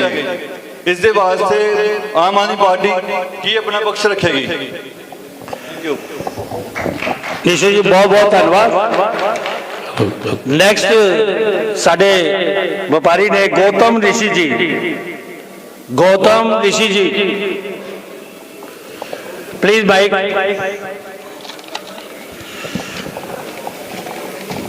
ਸਿਸੋਦੀਆ ਜੀ, ਦਸੂਹੇ ਚਾਉਣ ਤੇ ਤੁਹਾਡਾ ਸਵਾਗਤ ਹੈ, ਤੁਹਾਡੀ ਪੂਰੀ ਟੀਮ ਦਾ ਸਵਾਗਤ ਹੈ। ਵੈਸੇ ਤਾਂ ਮੈਂ ਦਸੂਹੇ ਦਾ ਰਹਿਣ ਵਾਲਾ ਹਾਂ ਤੇ ਮੇਰਾ ਪਿੰਡ ਕੰਢੀ ਏਰੀਏ 'ਚ ਹੈ। ਸ਼ਾਇਦ ਤੁਸੀਂ ਜਾਣਦੇ ਹੋਵੋਗੇ ਪੰਜਾਬ ਦਾ 10ਵਾਂ ਹਿੱਸਾ ਕੰਢੀ ਏਰੀਆ ਹੈ, ਔਰ ਅਗਰ ਕੰਢੀ ਏਰੀਏ ਦੀ ਪਰ ਕੈਪੀਟਾ ਇਨਕਮ ਅਸੈਸ ਕੀਤੀ ਜਾਵੇ ਤੇ ਉਹ ਬਾਕੀ ਦੇ ਪੰਜਾਬ ਨਾਲੋਂ 10ਵਾਂ ਹਿੱਸਾ ਥੱਲੇ ਹੈ। ਔਰ ਇਹ ਕੰਢੀ ਏਰੀਆ ਜਿਹੜਾ ਧਾਰ ਬਲਾਕ ਤੋਂ ਲੈ ਕੇ ਪਟਿਆਲਾ ਡਿਸਟ੍ਰਿਕਟ ਤੱਕ ਲੰਬਾ ਹੈ, ਔਰ 10% ਪੰਜਾਬ ਦਾ ਏਰੀਆ ਹੁੰਦਾ ਹੋਇਆ ਵੀ ਬਹੁਤ ਹੀ ਪਿਛੜਿਆ ਹੋਇਆ ਹੈ। ਜੇਕਰ ਤੁਹਾਡੀ ਸਰਕਾਰ ਆਵੇ, ਕੀ ਤੁਸੀਂ ਅੱਜ ਵਾਅਦਾ ਕਰਕੇ ਜਾਂਦੇ ਹੋ ਕਿ ਇਸ ਕੰਢੀ ਏਰੀਏ ਦੀ ਪਰ ਕੈਪੀਟਾ ਇਨਕਮ ਨੂੰ ਰੈਸਟ ਆਫ ਪੰਜਾਬ ਦੀ ਪਰ ਕੈਪੀਟਾ ਇਨਕਮ ਨਾਲ ਪੈਮਾਸ਼ ਕਰੋਗੇ? ਮਤਲਬ ਇਹਦਾ ਸਰਵੇ ਕਰਵਾਓਗੇ ਕਿ ਇਹ ਕਿੰਨੀ ਹੈ ਔਰ ਕਿਉਂ ਹੈ, ਇਹਨੂੰ ਕਿੱਦਾਂ ਹਟਾਇਆ ਜਾ ਸਕਦਾ? ਨੰਬਰ 1। ਨੰਬਰ 2, ਮੇਰਾ ਵੈਸੇ ਤੇ ਰਾਜਨੀਤਿਕ ਜੀਵਨ ਰਿਹਾ ਹੈ, ਮੈਂ ਇਸ ਤੋਂ ਇਨਕਾਰ ਨਹੀਂ ਕਰਦਾ।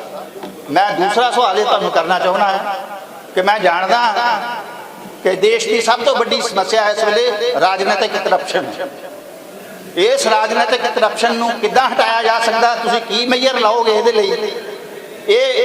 ਇਹ ਸਵਾਲ ਵੀ ਮੈਂ ਜਾਣਨਾ ਚਾਹੁੰਦਾ। ਤੀਸਰਾ, ਮੈਂ ਆਪਣੇ ਰਾਜਨੀਤਿਕ ਤਜਰਬੇ ਤੋਂ ਇੱਕ ਗੱਲ ਤੁਹਾਨੂੰ ਕਹਿ ਸਕਦਾ ਹਾਂ, ਇਹ ਸੀਟ ਆਮ ਆਦਮੀ ਪਾਰਟੀ ਦੀ ਝੋਲੀ 'ਚ ਜਾ ਸਕਦੀ ਹੈ ਜੇਕਰ ਤੁਸੀਂ ਦਸੂਹੇ ਨੂੰ ਜ਼ਿਲ੍ਹਾ ਹੁਸ਼ਿਆਰਪੁਰ ਬਣਾਉਣ ਦੀ ਅਨਾਉਂਸਮੈਂਟ ਕਰਕੇ ਜਾਓ। Thank you very much. ਬਹੁਤ ਬਹੁਤ ਧੰਨਵਾਦ। ਨੈਕਸਟ ਸਾਡੇ ਵਪਾਰੀ ਨੇ ਰਜਨੀਸ਼ ਜੋਸ਼ੀ ਜੀ, ਸ਼ੌਪਕੀਪਰ।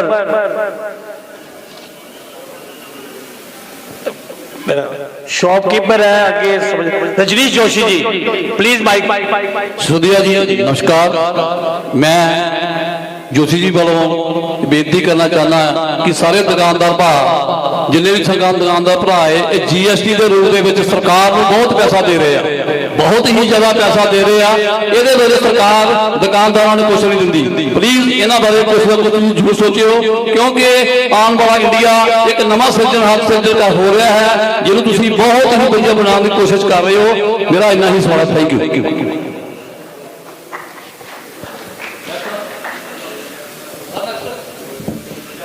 कैसे की कह रहे हो? अच्छा, Satnam Singh ji, state president PSPCL grid sub station union. Satnam Singh ji. सब तो पहला करमजीत घुमन जी, इन्हों के धन्नवादी हैं जिन्होंने सिसोदिया जी को इस धरती पर बुला के सारिया संगतां दे नाल दर्शन दिदारे कराए ने। सिसोदिया जी का दसूहे की धरती से पहुंचने से धन्नवाद है, स्वागत है।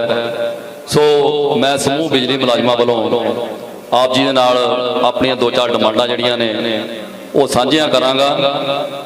एक डिमांड साडी जो पिछली 2011 तो समूह बिजली मुलाजमां की पे ग्रेड की है, जो सरकार ने दबी हुई है, और इस डिमांड के नाल हर कर्मचारी को 8,000 तो लैके 15,000 रुपये महीने का घाटा पै रहा है। सो ये बारे विचार किया जाए। इस तो बाद समूह पंजाब के जो मुलाजम ने उन्हों की गल करिए कि जी नवी भर्ती की गई है मुलाजमान की, उहदे उत्ते जो है कंट्रीब्यूशन पेंशन है वो लागू की गई है 2004 तो बाद। ਉਹਨੂੰ ਪੁਰਾਣੀ ਪੈਨਸ਼ਨ ਬਹਾਲੀ ਦੇ ਵਿੱਚ ਲਿਆਂਦਾ ਜਾਵੇ ਤਾਂ ਜੋ ਬੁਢਾਪੇ ਦੇ ਵਿੱਚ ਉਹ ਬੱਚੇ ਜਿਹੜੇ ਅੱਜ ਲੱਗੇ ਨੇ ਉਹ ਵਧੀਆ ਪਰਿਵਾਰ ਨੂੰ ਚਲਾ ਸਕਣ। ਇਸ ਤੋਂ ਬਾਅਦ ਜਿਹੜੇ ਕੱਚੇ ਮੁਲਾਜ਼ਮ ਹੈ ਉਹਨਾਂ ਨੂੰ ਪੱਕੇ ਕਰਨ ਦੇ ਲਈ ਕੋਈ ਹੀਲਾ ਕੀਤਾ ਜਾਵੇ, ਆਪਣੇ ਚੋਣ ਮੈਨੀਫੈਸਟੋ ਦੇ ਵਿੱਚ ਐਂਟਰ ਕੀਤਾ ਜਾਵੇ, ਨਵੀਂ ਭਰਤੀ ਕੀਤੀ ਜਾਵੇ। ਸੋ ਇੱਕ ਹੋਰ ਜਿਹੜੀ ਜ਼ਰੂਰੀ ਹੈ ਉਹ ਡੀਏ ਦੀਆਂ 7 ਕਿਸ਼ਤਾਂ ਜਿਹੜੀਆਂ ਪੰਜਾਬ ਸਰਕਾਰ ਇਸ ਵਕਤ ਟੋਟਲ ਮੁਲਾਜ਼ਮਾਂ ਦੀਆਂ ਦੱਬ ਕੇ ਬੈਠੀ ਹੈ, ਉਹਦੇ ਲਈ ਵੀ ਆਪ ਜੀ ਆਪਣਾ ਚੋਣ ਮੈਨੀਫੈਸਟੋ ਦੇ ਵਿੱਚ ਪਾ ਕੇ ਮੁਲਾਜ਼ਮਾਂ ਨੂੰ ਯਕੀਨ ਦਿਵਾਓ ਤਾਂ ਜੋ ਜਿੰਨੇ ਵੀ ਮੁਲਾਜ਼ਮ ਨੇ ਆਪ ਜੀ ਦੇ ਨਾਲ ਜੋੜ ਸਕਣ ਜੀ।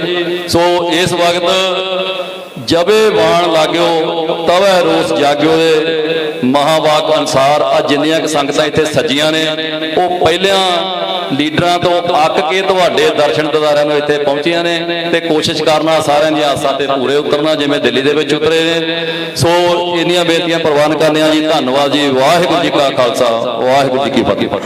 ਬਹੁਤ ਬਹੁਤ ਧੰਨਵਾਦ ਸਤਨਾਮ ਸਿੰਘ ਜੀ। ਇਹਦੇ ਨਾਲ ਹੀ ਰਾਜੂ ਠਕਰਾਲ ਜੀ ਸ਼ੈਲਰ ਦੇ ਓਨਰ ਹੈ, ਬੇਨਤੀ ਕਰਾਂ ਜੀ ਮਾਈਕ ਲੈ ਕੇ ਜਾਣ। ਰਾਜੂ ਠਕਰਾਲ ਜੀ। ਸਰ ਸਤਿ ਸ੍ਰੀ ਅਕਾਲ ਜੀ। ਤੁਹਾਡਾ ਪਹਿਲਾਂ ਤਾਂ ਵਪਾਰੀਆਂ ਵੱਲੋਂ ਦਸੂਏ ਧਿਆਨ ਤੇ ਨਿੱਘਾ ਸਵਾਗਤ ਤੇ ਧੰਨਵਾਦ ਕੀਤਾ ਜਾਂਦਾ ਹੈ। ਸਰ 2-3 ਮੁਸ਼ਕਲਾਂ ਨੇ ਜਿਹੜੀਆਂ ਤੁਹਾਡੇ ਨਾਲ ਮੈਂ ਰੂਬਰੂ ਕਰਨਾ ਚਾਹੁੰਦਾ।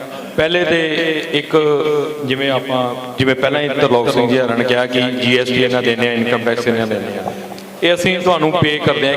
ਸਾਨੂੰ ਇਹਦੇ ਬਦੌਲਤ ਅਸੀਂ 50-60 ਸਾਲ ਦੇ ਹੁੰਦੇ ਸਾਡੀ ਬੱਸ ਹੋ ਜਾਂਦੀ ਜੀ ਤੇ ਸਾਨੂੰ ਨਾ ਕੋਈ ਪੈਨਸ਼ਨ, ਅਸੀਂ ਦੇਖੋ ਸਾਨੂੰ ਪੈਨਸ਼ਨ ਦੇ ਰੂਪ ਵਿੱਚ ਜਾਂ GST ਦਿੱਤਾ ਜਾਂ ਇਨਕਮ ਟੈਕਸ ਦਿੱਤਾ ਹੈ, ਇਹਦੀ ਵਾਪਸੀ ਕੋਈ ਨਾ ਕੋਈ ਤੁਸੀਂ ਗਰੰਟੀ ਦਿਓ ਕਿ ਵਾਕਈ ਤੁਸੀਂ ਇੰਨਾ ਟੈਕਸ ਦਿੰਦੇ ਹੋ, ਜਿੰਨਾ ਕੋਈ ਟੈਕਸ ਦਿੰਦਾ ਉਸ ਦੇ ਹਿਸਾਬ ਨਾਲ ਉਹਦੀ ਪੈਨਸ਼ਨ ਲਾਈ ਜਾਵੇ ਤੇ ਇਹ ਸਾਨੂੰ ਵੀ ਹੌਸਲਾ ਸਾਡਾ ਵਧੇ ਕਿ ਅਸੀਂ ਟੈਕਸ ਵੱਧ ਤੋਂ ਵੱਧ ਦਈਏ ਕਿ ਸਾਨੂੰ ਵਾਪਸੀ ਆਣੀ ਕਿ ਆਪਾਂ ਵੀ ਆਪਣਾ ਬੁਢਾਪਾ ਸੌਖਾ ਕਰ ਸਕੀਏ।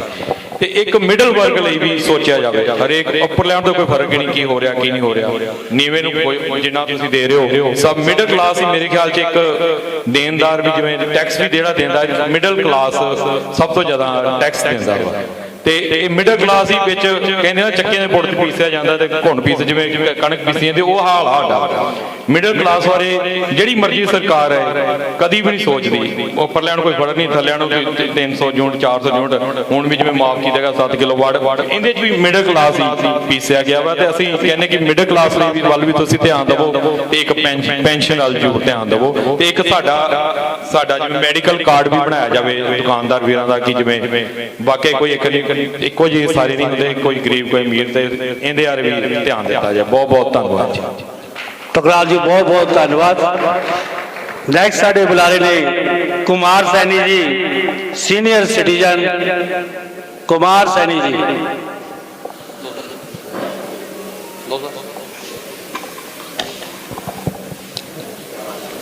ਦਸੂਏ ਚ ਸ਼ਿਸ਼ੋਜੀਆ ਜੀ ਤੁਹਾਡੇ ਆਉਣ ਦਾ ਜੀ ਆਇਆਂ ਨੂੰ ਵੈਲਕਮ। ਬਹੁਤ ਖੁਸ਼ੀ ਹੋਈ ਵੀ ਤੁਸੀਂ ਇਸ ਦੌਰਾਨ ਸਾਡੇ ਕੋਲ ਆਏ ਹੋ ਤੇ ਤੁਸੀਂ ਕੋਈ ਸਵਾਲ ਵੀ ਪੁੱਛਣਾ ਚਾਹੁੰਦੇ ਹੋ ਲੋਕਾਂ ਦੇ।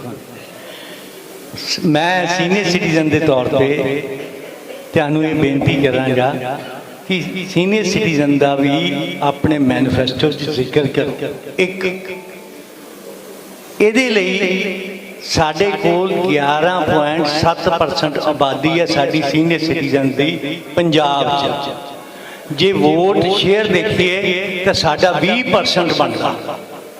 20% ਵੋਟ ਸ਼ੇਅਰ ਨੂੰ ਹਰ ਸਰਕਾਰ ਨੇ ਅੱਜ ਤਾਈਂ ਇਗਨੋਰ ਹੀ ਕੀਤਾ। ਇਹਦੇ ਜਿਹੜੇ ਛੋਟੀਆਂ 2-3 ਚੀਜ਼ਾਂ ਨੇ, ਜਿਵੇਂ ਸਾਡੀ ਇੱਥੇ ਬੁਢਾਪਾ ਪੈਨਸ਼ਨ ਜਿਹੜੀ ਆ 1500 ਰੁਪਏ ਕੀਤੀ ਸਰਕਾਰ ਨੇ ਹੁਣ, ਔਰ ਨਾਲ ਦੀਆਂ ਸਟੇਟਾਂ 'ਚ 3000। ਅੱਜ ਦੇ ਜ਼ਮਾਨੇ 'ਚ 4000 ਤੋਂ ਘੱਟ ਜਿਹੜੀ ਪੈਨਸ਼ਨ ਆ ਉਹ ਕਿਸੇ ਯੋਗ ਨਹੀਂ। ਜੇ 4000 ਹੋ ਜਾਏ ਤਾਂ ਆਦਮੀ, ਗਰੀਬ ਆਦਮੀ ਰੋਟੀ ਪਾਣੀ ਖਾ ਸਕਦਾ, ਆਪਣਾ ਗੁਜ਼ਾਰਾ ਕਰ ਸਕਦਾ। ਦੂਸਰੀ ਇਹ ਵੀ ਸੈਂਟਰਲ ਗਵਰਨਮੈਂਟ ਨੇ ਵੀ ਜਿਹੜੀਆਂ ਸਹੂਲਤਾਂ ਸਾਨੂੰ ਦਿੱਤੀਆਂ ਸੀ ਸੀਨੀਅਰ ਸਿਟੀਜ਼ਨਸ ਨੂੰ, ਉਹ ਸਾਰੀਆਂ ਹੀ ਕੋਵਿਡ ਕਰਕੇ ਵਿਦਡਰਾ ਕਰ ਲਈਆਂ। ਉਹ ਵੀ ਉਹਨਾਂ ਦੀ ਵਿਸ਼ਵਾਸ ਕਰਨੀ ਚਾਹੀਦੀ ਕਿ ਦੁਬਾਰਾ ਹੋ ਜਾਵੇ। ਤੀਸਰੀ ਚੀਜ਼ ਇਹ ਵੀ ਪੰਜਾਬ ਦੇ ਅੰਦਰ ਜਿੱਦਾਂ ਹੋਰ ਆਯੋਗ ਆ, ਮਹਿਲਾ ਆਯੋਗ ਆ, ਐਸਸੀ ਆਯੋਗ ਆ, ਇਸੇ ਤਰ੍ਹਾਂ ਸੀਨੀਅਰ ਸਿਟੀਜ਼ਨ ਦਾ ਵੀ ਇੱਕ ਆਯੋਗ ਬਣ ਜਾਏਗਾ ਤੇ ਸਾਡੀਆਂ ਸਮੱਸਿਆਵਾਂ ਉਹਦੇ ਥਰੂ ਕਾਫੀ ਸਾਰੀਆਂ ਅਸੀਂ ਰੱਖ ਸਕਦੇ ਹਾਂ ਤੇ ਹੱਲ ਕਰਾ ਸਕਦੇ ਹਾਂ। ਇਹਦੇ ਵਿੱਚ ਮੈਂ ਸੀਨੀਅਰ ਸਿਟੀਜ਼ਨ ਦੀ ਤਾਂ ਇੰਨੀ ਗੱਲ ਕਰਾਂਗਾ, ਇੱਕ ਦਸੂਹੇ ਇਲਾਕੇ ਦੀ ਹੈ ਜੀ ਬੜੀ ਡਿਮਾਂਡ। ਇੱਥੇ ਪਾਂਡਵ ਸਰੋਵਰ ਆ ਪੁਰਾਣਾ, ਪਾਂਡਵਾਂ ਦੇ ਵੇਲੇ ਦਾ, ਉਹ ਇਸ ਵੇਲੇ ਸੁੱਕਾ ਪਿਆ। ਉਹਦੇ 'ਚ ਪਾਣੀ ਪਾਉਣ ਦੇ ਬੜੇ ਸਾਧਨ ਕੀਤੇ ਜਾਏ ਪਰ ਉਹ ਕਾਮਯਾਬੀ ਨਹੀਂ ਹੋਈ। ਸਾਡੀ ਇਹ ਬੇਨਤੀ ਆ ਦਸੂਹੇ ਇਲਾਕੇ ਦੇ ਲੋਕਾਂ ਦੀ ਵੀ ਤੁਸੀਂ ਕੰਢੀ ਕਨਾਲ ਤੋਂ ਅੰਡਰਗਰਾਉਂਡ ਪਾਈਪ ਪਾ ਕੇ ਇੱਥੇ ਤੱਕ ਉਹਦਾ ਪਾਣੀ ਲਿਆਂਦਾ ਜਾ ਸਕਦਾ। ਤੇ ਜੇ ਇਹ ਹੋ ਜਾਊਗਾ ਇਲਾਕੇ ਦੇ ਲੋਕਾਂ ਨੂੰ ਜਿਹੜਾ ਇਤਿਹਾਸਿਕ ਚੀਜ਼ ਆ ਉਹਦੀ ਜਿਹੜੀ ਆ ਪ੍ਰਾਇੋਰਟੀ ਹੋ ਜਾਏਗੀ, ਔਰ ਲੋਕੀ ਜਦੋਂ ਆਉਂਦੇ ਨੇ ਤੇ ਉਹ ਤਲਾਅ ਨੂੰ ਸੁੱਕਾ ਦੇਖਦੇ ਨੇ ਤੇ ਬੜੀ ਦਿੱਕਤ ਹੁੰਦੀ ਆ। ਇਹ ਛੋਟੀਆਂ ਜਿਹੀਆਂ 2-3 ਚੀਜ਼ਾਂ ਸੀ, ਇਹਨਾਂ ਬਾਰੇ ਮੈਂ ਚਾਹੁੰਦਾ ਤੁਸੀਂ ਆਪਣੇ ਵਿਚਾਰ ਰੱਖੋ। ਜੈ ਹਿੰਦ। ਬਹੁਤ ਬਹੁਤ ਧੰਨਵਾਦ। ਸਾਡੇ ਨੈਕਸਟ ਬੁਲਾ ਰਹੇ ਜਸਕਰਨ ਮੋਟਰ ਤੋਂ, ਜਸਕਰਨ ਮੋਟਰ।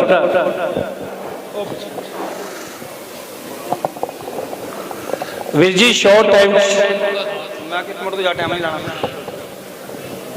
ਵਾਹਿਗੁਰੂ ਜੀ ਕਾ ਖਾਲਸਾ, ਵਾਹਿਗੁਰੂ ਜੀ ਕੀ ਫਤਿਹ। ਬਹੁਤ ਹੀ ਸਤਿਕਾਰਯੋਗ ਡਿਪਟੀ ਚੀਫ ਮਿਨਿਸਟਰ ਸਾਹਿਬ ਸ੍ਰੀ ਸਿਸੋਦੀਆ ਸਾਹਿਬ ਦਸੂਹਾ ਪਹੁੰਚੇ ਤੇ ਮੈਂ ਧੰਨਵਾਦ ਕਰਦਾ ਹਾਂ। ਮੈਂ ਬਾਬਾ ਮੱਖਣ ਛਾਲ ਬਣਾ TVS ਮੋਟਰ ਮਿਆਣੀ ਮੇਰੀ ਏਜੰਸੀ ਹੈ, 12 ਸਾਲ ਤੋਂ ਬਿਜ਼ਨਸ ਕਰਦਾ ਪਿਆ। ਜਿਸ ਤਰ੍ਹਾਂ ਮੇਰੇ ਵੀਰਾਂ ਨੇ ਪਹਿਲਾਂ ਵੀ ਦੱਸਿਆ, ਸਰਕਾਰ ਨੂੰ GST ਭਰਨੇ, ਹਰ ਟੈਕਸ ਭਰਦੇ ਪਏ ਆ। ਸਾਡੇ ਪੰਜਾਬ ਦੇ ਵਿੱਚ ਇੱਕ ਦੱਸਣਯੋਗ ਇੱਕ ਗੱਲ ਹੈ, ਕਿਸੇ ਨੂੰ ਸ਼ਾਇਦ ਨਹੀਂ ਦੱਸਿਆਗੀ। 2 ਸਾਲ ਤੋਂ ਸਾਨੂੰ ਆਰਸੀਆਂ ਨਹੀਂ ਸਰਕਾਰ ਨੇ ਦਿੱਤੀਆਂ। ਅਸੀਂ ਸਰਕਾਰ ਦਾ ਟੈਕਸ ਵੀ ਪੂਰਾ ਸਭ ਕੁਝ ਭਰਿਆ, ਸਾਡੇ ਕੋਲ ਆਰਸੀਆਂ ਨਹੀਂ ਮਿਲੀਆਂ। ਕਦੀ ਕਹਿੰਦੇ ਚੰਡੀਗੜ੍ਹ ਤੋਂ ਮਿਲਣੀਆਂ, ਕਦੀ ਹੁਸ਼ਿਆਰਪੁਰ ਤੋਂ ਮਿਲਣੀਆਂ। ਲੋਕ ਸਾਡੇ ਆ ਕੇ ਪੱਗ ਲਾਉਣ ਤੱਕ ਪਹੁੰਚੇ ਨੇ, ਜਿਨ੍ਹਾਂ ਨੂੰ 2 ਸਾਲ ਹੋ ਗਏ ਅਸੀਂ ਪੈਸੇ ਲਏ ਨੇ ਉਹਨਾਂ ਕੋਲੋਂ। ਅਸੀਂ ਟੈਕਸ ਵੀ ਭਰਿਆ, ਪਰ ਸਰਕਾਰ ਨੇ ਹਰ ਸਰਕਾਰ ਕੋਲ, SDM ਸਾਹਿਬ ਕੋਲ, DC ਕੋਲ ਜਾ ਕੇ ਵੇਖ ਲਿਆ, ਸਾਨੂੰ ਆਰਸੀਆਂ ਨਹੀਂ ਮਿਲੀਆਂ। ਜਿੰਨੇ ਦੀ ਗੱਡੀ ਨੂੰ ਉਹ ਤੋਂ ਜ਼ਿਆਦਾ ਚਲਾਨ ਤੇ ਲੋਕ ਚਲਾਨ ਪੁਲਿਸ ਨੇ ਕੱਟੇ ਨੇ, ਉਹਨਾਂ ਪੈਸੇ ਭਰ ਲੈਣ। ਉਹਨੇ ਦੀ ਗੱਡੀ ਨਹੀਂ ਜਿੰਨੀ ਉਹਨਾਂ ਨੂੰ ਚਲਾਨ ਦੇ ਪੈਸੇ ਦੇਣੇ ਪਏ ਨੇ। ਤੇ ਅਸੀਂ ਇਹ ਬੇਨਤੀ ਕਰਦੇ ਹਾਂ, ਜ਼ਰੂਰ ਜਿਹੜੇ 2 ਵੀਲਰ ਡੀਲਰ ਨੇ ਪੰਜਾਬ ਦੇ ਵਿੱਚ, ਉਹਨਾਂ ਵਾਸਤੇ ਸੋਚਿਆ ਜਾਵੇ। ਜਿਹੜੇ ਸਾਡੇ ਕੋਲ ਬੰਦੇ ਕੰਮ ਕਰਦੇ ਨੇ, ਵਰਕਰ, ਜਿਸ ਤਰ੍ਹਾਂ ਤੁਸੀਂ ਪੰਜਾਬ ਦੇ ਵਿੱਚ ਕੱਲ ਮੈਂ ਨਿਊਜ਼ ਸੁਣਿਆ ਕੇਜਰੀਵਾਲ ਸਾਹਿਬ ਦਾ 1000 ਬੱਚੀਆਂ ਵਾਸਤੇ ਲਾਇਆ, ਤੇ ਜੇ ਸਾਡੇ ਕੋਲ ਵਰਕਰ ਆਪਾਂ ਤਨਖਾਹ ਦੇਣੀ ਹੈ, ਉਹਨਾਂ ਨੂੰ ਵੀ ਸਾਡੀ ਕੇਜਰੀਵਾਲ ਸਰਕਾਰ ਅੱਗੇ ਕੋਈ ਨਾ ਕੋਈ 2000 ਰੁਪਏ ਪਰ ਮਹੀਨਾ ਉਹਨਾਂ ਨੂੰ ਵੀ ਕੋਈ ਮਦਦ ਕਰੇ, ਤਾਂ ਕਿ ਉਹਨਾਂ ਦਾ ਕੋਈ ਭਲਾ ਹੋ ਸਕੇ। ਬਾਕੀ ਆਪ ਸਿਸੋਦੀਆ ਸਾਹਿਬ, ਮੈਂ ਤੁਹਾਨੂੰ ਇਹ ਮੇਰਾ ਮਨ ਬੜਾ ਖੁਸ਼ ਹੋਇਆ ਤੁਹਾਡੇ ਦਰਸ਼ਨ ਕਰਕੇ। ਜਿਹੜਾ ਮੇਰਾ ਵੀਰ ਜਗਮੋਹਨ ਸਿੰਘ ਬੱਬੂ ਘੁੰਮਣ, ਉਹਨਾਂ ਦਾ ਸਪੁੱਤਰ ਸਟੇਜ ਤੇ ਬੈਠਾ ਹੈ। ਇਹ ਸਾਡੇ ਦਸੂਹੇ ਹਲਕੇ ਦਾ ਇੱਕ ਬੜਾ ਚੰਦ ਸਿਤਾਰਾ ਹੈ, ਤੇ ਇਹ ਅਸੀਂ MLA ਨੂੰ ਵੱਡੀ ਲੀਡ ਤੇ ਜਿਤਾਵਾਂਗੇ ਤੇ ਤੁਹਾਡੀ ਝੋਲੀ 'ਚ ਪਾਵਾਂਗੇ। ਇਹ ਵਾਅਦਾ ਕਰਦੇ ਹਾਂ, ਤਨ ਮਨ ਧਨ ਦੇ ਨਾਲ ਇਹ ਵੀਰ ਦੀ ਮਦਦ ਕਰਾਂਗੇ। ਵਾਹਿਗੁਰੂ ਜੀ ਕਾ ਖਾਲਸਾ, ਵਾਹਿਗੁਰੂ ਜੀ ਕੀ ਫਤਿਹ। ਬਹੁਤ ਬਹੁਤ ਧੰਨਵਾਦ। ਨੈਕਸਟ ਸਾਡੇ ਬੁਲਾ ਰਹੇ ਨੇ ਜਸਵਿੰਦਰ ਸਿੰਘ ਦੇਵੀ ਰਾਜ ਜੀ, ਸ਼ੌਪਕੀਪਰ ਨੇ। ਸਿਸੋਦੀਆ ਜੀ ਬਹੁਤ ਬਹੁਤ ਧੰਨਵਾਦ। ਮੈਂ ਇੱਕ ਕਿਸਾਨ ਦਾ ਪੁੱਤਰ ਹਾਂ। ਕਿਸਾਨੀ ਦੇ ਨਾਲ ਪਿਛਲੇ 32 ਸਾਲ ਤੋਂ ਆਫਟਰ ਗ੍ਰੈਜੂਏਸ਼ਨ ਮੈਂ ਬਿਜ਼ਨਸ ਵੀ ਕਰ ਰਿਹਾ, ਦੁਕਾਨਦਾਰ ਵੀ ਹਾਂ। ਜਿਹੜੀ ਗੱਲ ਜ਼ਿਆਦਾ ਆ ਰਹੀ ਤੁਹਾਡੇ ਸਾਹਮਣੇ ਉਹ ਇਹ ਕਿ ਦੁਕਾਨਦਾਰ ਦੇ ਚਾਹੇ ਗਲ ਦੇ ਵਿੱਚ ਅੰਗੂਠਾ ਦੇ ਦਿਓ, ਚਾਹੇ ਕੁਛ ਕਰੋ, ਦੁਕਾਨਦਾਰ ਟੈਕਸ ਦਿੰਦਾ। ਚਾਹੇ GST, ਚਾਹੇ ਪਹਿਲੇ ਟੈਕਸ ਲੱਗੇ ਸੀ, ਇੰਨੇ ਟੈਕਸ ਦੇਣ ਤੋਂ ਬਾਅਦ ਦੁਕਾਨਦਾਰ ਦੀ ਸਿਕਿਉਰਿਟੀ ਹੋਈ। ਗੱਲ ਦੁਬਾਰਾ ਉੱਥੇ ਆ ਜਾਂਦੀ ਕਿ ਇੱਕ ਕਾਰੋਬਾਰੀ ਕੋਲ ਅਗਰ ਉਹਦੇ ਕੋਲ ਮਿਸਹੈਪਨਿੰਗ ਹੋ ਜਾਂਦੀ, ਉਹਦੀ ਡੈਥ ਹੋ ਜਾਂਦੀ ਆ, ਜਾਂ ਉਹ ਡਿਸੇਬਲ ਹੋ ਜਾਂਦਾ ਕਿਸੇ ਕਾਰਨ, ਮੈਡੀਕਲੀ ਅਨਫਿਟ ਹੋ ਜਾਂਦਾ, ਉਸਦੇ ਬੱਚਿਆਂ ਦੀ ਸਾਰ ਲੈਣ ਵਾਲਾ ਕੋਈ। ਇੰਨਾ ਟੈਕਸ ਇਕੱਠਾ ਕਰਕੇ ਦੁਕਾਨਦਾਰ ਸਰਕਾਰ ਤੱਕ ਪਹੁੰਚਾਉਂਦਾ, ਗਾਹਕ ਦੀਆਂ ਵੀ ਗਾਲਾਂ ਸੁਣਦਾ, ਅੱਗਿਓਂ ਜਿਹੜਾ ਹੋਲਸੇਲਰ ਹੁੰਦਾ ਉਹਦੇ ਵੀ ਦਬਕੇ ਸਹਿੰਦਾ। ਇਸ ਕਰਕੇ ਤੁਹਾਡੀ ਸਰਕਾਰ ਹੀ, ਮੈਂ ਜੇ ਤੁਹਾਡੀ ਸਰਕਾਰ ਆਉਂਦੀ ਆ, ਉਹ ਇਸ ਪਾਸੇ ਜਿਹੜਾ ਪੂਰਾ ਧਿਆਨ ਦਿੱਤਾ ਜਾਵੇ, ਕਿਉਂਕਿ ਅਕਸਰ ਜਿਹੜੇ ਕਿਸਾਨ ਦੇ ਛੋਟੇ ਕਿਸਾਨ ਨੇ ਪਿੰਡਾਂ ਦੇ ਵਿੱਚ, ਉਹਨਾਂ ਨੇ ਕਿਸੇ ਨਾ ਕਿਸੇ ਬਿਜ਼ਨਸ ਨਾਲ ਜੁੜੇ ਹੋਏ, ਉਹਨਾਂ ਦੇ ਬੱਚੇ ਜਿਵੇਂ ਮੈਂ ਕਰ ਰਿਹਾ ਸਾਰੇ ਕਰਦੇ ਨੇ, ਛੋਟੀ ਮੋਟੀ ਦੁਕਾਨਦਾਰੀ ਕੋਈ ਜ਼ਰੂਰ ਕਰਦਾ, ਕਿਉਂਕਿ ਹੁਸ਼ਿਆਰਪੁਰ ਦਾ ਇਲਾਕਾ ਜਿਹੜਾ ਇਹ ਪੜ੍ਹਿਆ ਲਿਖਿਆ ਇਲਾਕਾ ਗਿਣਿਆ ਜਾਂਦਾ, ਤੇ ਲੋਕ ਆਪਣਾ ਸਹਾਇਕ ਧੰਦਾ ਖੇਤੀ ਦੇ ਨਾਲ ਜ਼ਰੂਰ ਕਰਦੇ ਨੇ। ਉਸ ਦੇ ਲਈ ਕੋਈ ਮੈਡੀਕਲੀ ਉਹਨਾਂ ਨੂੰ ਕਾਰਡ ਬਣਾ ਕੇ ਦਿੱਤੇ ਜਾਣ ਤਾਂ ਕਿ ਉਹਨਾਂ ਦਾ ਜੋ ਅੱਜ ਦਾ ਸਮਾਂ ਜਿਹੜਾ, ਮੈਂ ਪਹਿਲਾਂ ਮੁਆਫੀ ਮੰਗ ਲਵਾਂ ਅਗਰ ਮੇਰੇ ਵੀਰ ਇੱਥੇ ਡਾਕਟਰ ਕੋਈ ਬੈਠੇ ਨੇ, ਕਿਉਂਕਿ ਜਿਹੜਾ ਡਾਕਟਰਾਂ ਦੇ ਬਸ ਪੈ ਜਾਂਦਾ 5-7 ਲੱਖ ਤੋਂ ਘੱਟ ਤਾਂ ਉਹਨੂੰ ਛੱਡਦੇ ਹੀ ਨਹੀਂ, ਟਿਕਾਣੇ ਹੀ ਨਹੀਂ ਆਉਂਦਾ ਘਰ। ਇੰਨਾ ਖਰਚਾ ਕਿਸੇ ਦੁਕਾਨਦਾਰ ਦੇ ਲਈ ਕਰਨਾ, ਆਪਣੇ ਬੱਚੇ ਪੜ੍ਹਾਉਣੇ ਬਹੁਤ ਔਖੇ ਨੇ। ਉਹਨਾਂ ਦੇ ਲਈ ਇੱਕ ਸਿਕਿਉਰਿਟੀ ਦਿੱਤੀ ਜਾਵੇ, ਜਾਂ ਜਿਸ ਤਰ੍ਹਾਂ ਵੀਰ ਜੀ ਨੇ ਪਹਿਲੇ ਕਿਹਾ ਕਿ ਜਿਹੜਾ ਬੰਦਾ ਸਾਰੀ ਉਮਰ ਤੁਹਾਨੂੰ ਟੈਕਸ ਦਿੰਦਾ, ਸਰਕਾਰ ਨੂੰ ਇਕੱਠੇ ਕਰਕੇ ਦਿੰਦਾ, ਉਹਦੀ ਕੋਈ ਪੈਨਸ਼ਨ ਸਕੀਮ ਉਹਦੇ ਟੈਕਸ ਦੇ ਮੁਤਾਬਕ, ਮੈਂ ਖੈਰਾਤ ਨਹੀਂ ਮੰਗਦਾ, ਮੁਫਤ ਨਹੀਂ ਮੰਗਦਾ, ਜਿੰਨਾ ਸਰਕਾਰ ਨੂੰ ਇਕੱਠਾ ਕਰਕੇ ਦੇ ਰਿਹਾ ਉਹਦਾ ਰੈਵਨਿਊ ਦੇਖੋ, ਉਹਦੀ ਇਨਕਮ ਟੈਕਸ, ਉਹਦੀਆਂ ਰਿਟਰਨਾਂ ਦੇਖ ਲਓ ਕਿ ਇਸਨੇ ਕਿੰਨਾ ਟੈਕਸ ਭਰਿਆ, ਉਹਦੀ ਇਵੈਲੂਏਸ਼ਨ ਕਰਕੇ ਉਹਦੇ ਲਈ ਕੁਝ ਸਮੇਂ ਤੋਂ ਬਾਅਦ ਉਹਦੀ ਰਿਟਾਇਰਮੈਂਟ ਦੇ ਮੁਤਾਬਕ ਉਹਦਾ ਕੁਝ ਨਾ ਕੁਝ ਜਿਹੜਾ ਉਹਨੂੰ ਵਾਪਸ ਕੀਤਾ ਜਾਵੇ, ਚਾਹੇ ਉਹਨੂੰ ਪੈਨਸ਼ਨ ਲਾਈ ਜਾਵੇ ਜਾਂ ਉਹਦੇ ਬੱਚਿਆਂ ਦੀ ਪੜ੍ਹਾਈ ਦਾ ਮੈਡੀਕਲੀ। ਇਹ ਤਿੰਨ ਚੀਜ਼ਾਂ ਵਿੱਚੋਂ ਹੀ ਆ ਜਾਂਦੀਆਂ ਨੇ ਕਿ ਉਹਦਾ ਮੈਡੀਕਲ ਜਿਹੜਾ ਉਹ ਫ੍ਰੀ ਹੋਣਾ ਚਾਹੀਦਾ, ਉਸਦੇ ਬੱਚਿਆਂ ਦੀ ਪੜ੍ਹਾਈ ਦਾ, ਜੇ ਉਹਦੀ ਡੈਥ ਹੋ ਜਾਂਦੀ ਹੈ ਤੇ ਉਸ ਦੇ ਲਈ ਕੋਈ ਪੈਨਸ਼ਨ ਨਹੀਂ। ਇੱਕ ਮੈਂ ਹੋਰ ਗੱਲ ਕਰਾਂਗਾ ਕਿ ਸਾਡੇ ਪੰਜਾਬ ਦੇ ਵਿੱਚ ਵੀਰ ਕਰਮਵੀਰ ਸਿੰਘ ਜੀ ਘੁੰਮਣ ਐਡਵੋਕੇਟ ਵੀ ਨੇ ਕਿ ਸਾਡੇ ਇੱਕ ਰੈਂਟਲ ਐਕਟ ਹੈ, ਉਹ ਮੈਂ ਆਪ ਜੀ ਨੂੰ ਦੱਸ ਦੇਵਾਂ ਕਿ ਕਿਸੇ ਵੀ ਦੁਕਾਨਦਾਰ ਨੂੰ ਜਦੋਂ ਉਹਦਾ ਮਾਲਕ ਚਾਹੇ ਉਹ ਜਦੋਂ ਮਰਜ਼ੀ ਉਹਦੀ ਦੁਕਾਨ ਖਾਲੀ ਕਰਾ ਲੈਂਦਾ ਕਹਿ ਕੇ। ਹਾਂ, ਕੋਰਟ ਵਿੱਚ 2-4-5 ਸਾਲ ਲੱਗ ਜਾਂਦੇ, ਉਹ ਗੱਲ ਵੱਖਰੀ ਹੈ। ਇੱਕ ਮੰਗਤਾ ਜੇ ਕਿਸੇ ਮੰਦਿਰ ਦੇ ਬਾਹਰ ਬੈਠਾ ਦੇਖਿਆ ਹੋਵੇਗਾ ਤੁਸੀਂ, ਉਹ ਆਪਣੀ ਜਗ੍ਹਾ ਨਹੀਂ ਛੱਡਦਾ, ਉਹ ਆਪਣੀ ਜਗ੍ਹਾ ਕਦੀ ਨਹੀਂ ਛੱਡੇਗਾ, ਉੱਥੇ ਬੈਠ ਕੇ ਮੰਗੇਗਾ। ਤੁਹਾਨੂੰ ਕਈ ਵਾਰੀ ਦੇਖਿਆ ਹੋਵੇਗਾ ਕਿਸੇ ਮੰਦਿਰ ਦੇ ਬਾਹਰ 15-15 ਸਾਲ ਬੰਦਿਆਂ ਨੂੰ ਮੰਗਦਿਆਂ ਹੋ ਗਏ, ਉੱਥੇ ਬੈਠੇ ਨੇ, ਤੇ ਦੁਕਾਨਦਾਰ ਨੂੰ ਕੋਰਟ ਉਹਦੀ ਜਗ੍ਹਾ ਛਡਾ ਦਿੰਦਾ। ਜਦੋਂ ਉਹ ਜਗ੍ਹਾ ਡਿਵੈਲਪ ਨਹੀਂ ਹੁੰਦੀ, ਉਦੋਂ ਉਹ ਜਿਹੜਾ ਓਨਰ ਆ ਉਹਦੇ ਕੋਲੋਂ ਕਿਰਾਇਆ ਲੈਂਦਾ। 10-15-20 ਸਾਲ ਬਾਅਦ ਜਦੋਂ ਉਹਦੀ ਮਾਰਕੀਟ ਬਣ ਜਾਂਦੀ ਹੈ, ਉਹ ਕਹਿੰਦਾ ਜੀ ਮੈਂ ਆਪ ਖੁਦ ਦੁਕਾਨਦਾਰੀ ਕਰਨੀ ਹੈ। ਇਸ ਦੇ ਨਾਲ ਬਹੁਤ ਸਾਰੇ ਦੁਕਾਨਦਾਰ ਜਿਹੜੇ ਉਹ ਪਰੇਸ਼ਾਨ ਨੇ। ਉਹ ਬੇਨਤੀ ਹੈ ਇਹਦੇ ਮੁਤਾਬਕ ਕੋਈ ਇਹ ਨਹੀਂ ਮੈਂ ਕਹਿਣਾ ਕਿ ਜਿਹੜਾ ਲੈਂਡਲੌਰਡ ਉਸ ਨੂੰ ਤੁਸੀਂ ਬੇਦਖਲ ਕਰ ਦੇਵੋ, ਪਰ ਉਸ ਦੇ ਲਈ ਇੱਕ ਇਸ ਤਰ੍ਹਾਂ ਦਾ ਐਕਟ ਬਣੇ ਕਿ ਉਹ ਬੰਦਾ ਜਿਹੜਾ ਆ ਆਪਣੀ ਰੋਜੀ ਰੋਟੀ ਵੀ ਕਮਾ ਸਕੇ, ਕਿਉਂਕਿ ਟਿਕਾਣਾ ਜ਼ਰੂਰੀ ਹੈ, ਅੱਡਾ ਜ਼ਰੂਰੀ ਹੈ ਦੁਕਾਨਦਾਰ ਦੇ ਲਈ। ਉਸਨੇ ਮਿਹਨਤ ਕੀਤੀ 30 ਸਾਲ 35 ਸਾਲ ਜਾਂ 25 ਸਾਲ ਉੱਥੇ ਬੈਠਾ ਰਿਹਾ, ਉਸ ਦੇ ਲਈ ਜਿਹੜੀ ਸਰਕਾਰ ਆ ਉਸ ਨੂੰ ਯਕਦਮ ਕੱਢ ਕੇ ਬਾਹਰ ਕਰ ਦਿੰਦੀ ਆ। ਤੁਸੀਂ ਆਪ ਹਿਸਾਬ ਲਾਵੋ, ਜਿਸ ਬੰਦੇ ਨੇ 20-25 ਸਾਲ ਦੀ ਉਮਰ 'ਚ ਦੁਕਾਨ ਕੀਤੀ ਹੋਵੇ, ਅਗਰ ਉਹ 45 ਸਾਲ ਦੀ ਉਮਰ 'ਚ ਜਦੋਂ ਉਹਦੇ ਧੀਆਂ ਪੁੱਤ ਵਿਆਹਣ ਵਾਲੇ ਹੋ ਜਾਣ, ਉਹਨੂੰ ਉਹਦੀ ਦੁਕਾਨ 'ਚੋਂ ਕੱਢ ਕੇ ਬਾਹਰ ਬਿਠਾ ਦਿਓ, ਉਹ ਕਿੱਥੇ ਜਾਵੇ? ਉਹਦੀ ਕੋਈ ਸਿਕਿਉਰਿਟੀ ਹੈ? ਉਹਦੇ ਲਈ ਕੋਈ ਪੈਨਸ਼ਨ ਸਕੀਮ ਹੈ? ਉਹਦੇ ਲਈ ਕੋਈ ਸਰਕਾਰ ਕੋਲ ਹੈ? ਸਰਕਾਰ ਨੇ ਤਾਂ ਆਰਡਰ ਪਾਸ ਕਰ ਦਿੱਤਾ ਭਈ ਤੂੰ ਦੁਕਾਨ ਵਿਹਲੀ ਕਰ ਦੇ। ਇਹ ਬਹੁਤ ਸਾਰੇ ਦੁਕਾਨਦਾਰਾਂ ਨਾਲ ਇਸ ਤਰ੍ਹਾਂ ਇਸ ਸਮੇਂ ਹੋ ਰਿਹਾ। ਉਸ ਦੇ ਲਈ ਸਰਕਾਰ ਕੋਈ ਐਸਾ ਕਾਨੂੰਨ ਲੈ ਕੇ ਆਵੇ ਤਾਂ ਕਿ ਉਸ ਦੀ ਜਿਹੜੀ ਆਪਣੀ ਇੰਨੇ ਸਮੇਂ ਦੀ ਜਿਹੜੀ ਕਮਾਈ ਆ ਉਹ ਉਸ ਮੁਤਾਬਕ ਆਪਣਾ ਕੰਮ ਜਿਹੜਾ ਬਿਜ਼ਨਸ ਆ ਉਸ ਨੂੰ ਸੈਟਲ ਕਰ ਸਕੇ। ਨਹੀਂ ਤਾਂ ਸਰਕਾਰ ਉਹਨੂੰ ਕੰਪਨਸੇਟ ਕਰੇ। ਜੇ ਉਸ ਨੂੰ ਉਸ ਜਗ੍ਹਾ ਤੋਂ ਕੱਢਣਾ, ਉਹਨੂੰ ਸਰਕਾਰ ਉਹਦੀ ਇਨਕਮ ਦੇ ਮੁਤਾਬਕ ਉਹਨੂੰ ਕੰਪਨਸੇਟ ਕਰੇ। ਧੰਨਵਾਦ ਜੀ। ਬਹੁਤ ਬਹੁਤ ਧੰਨਵਾਦ। ਨੈਕਸਟ ਸਾਡੇ ਬੁਲਾ ਰਹੇ ਨੇ ਰਣਨ ਸਿੰਘ ਜੀ।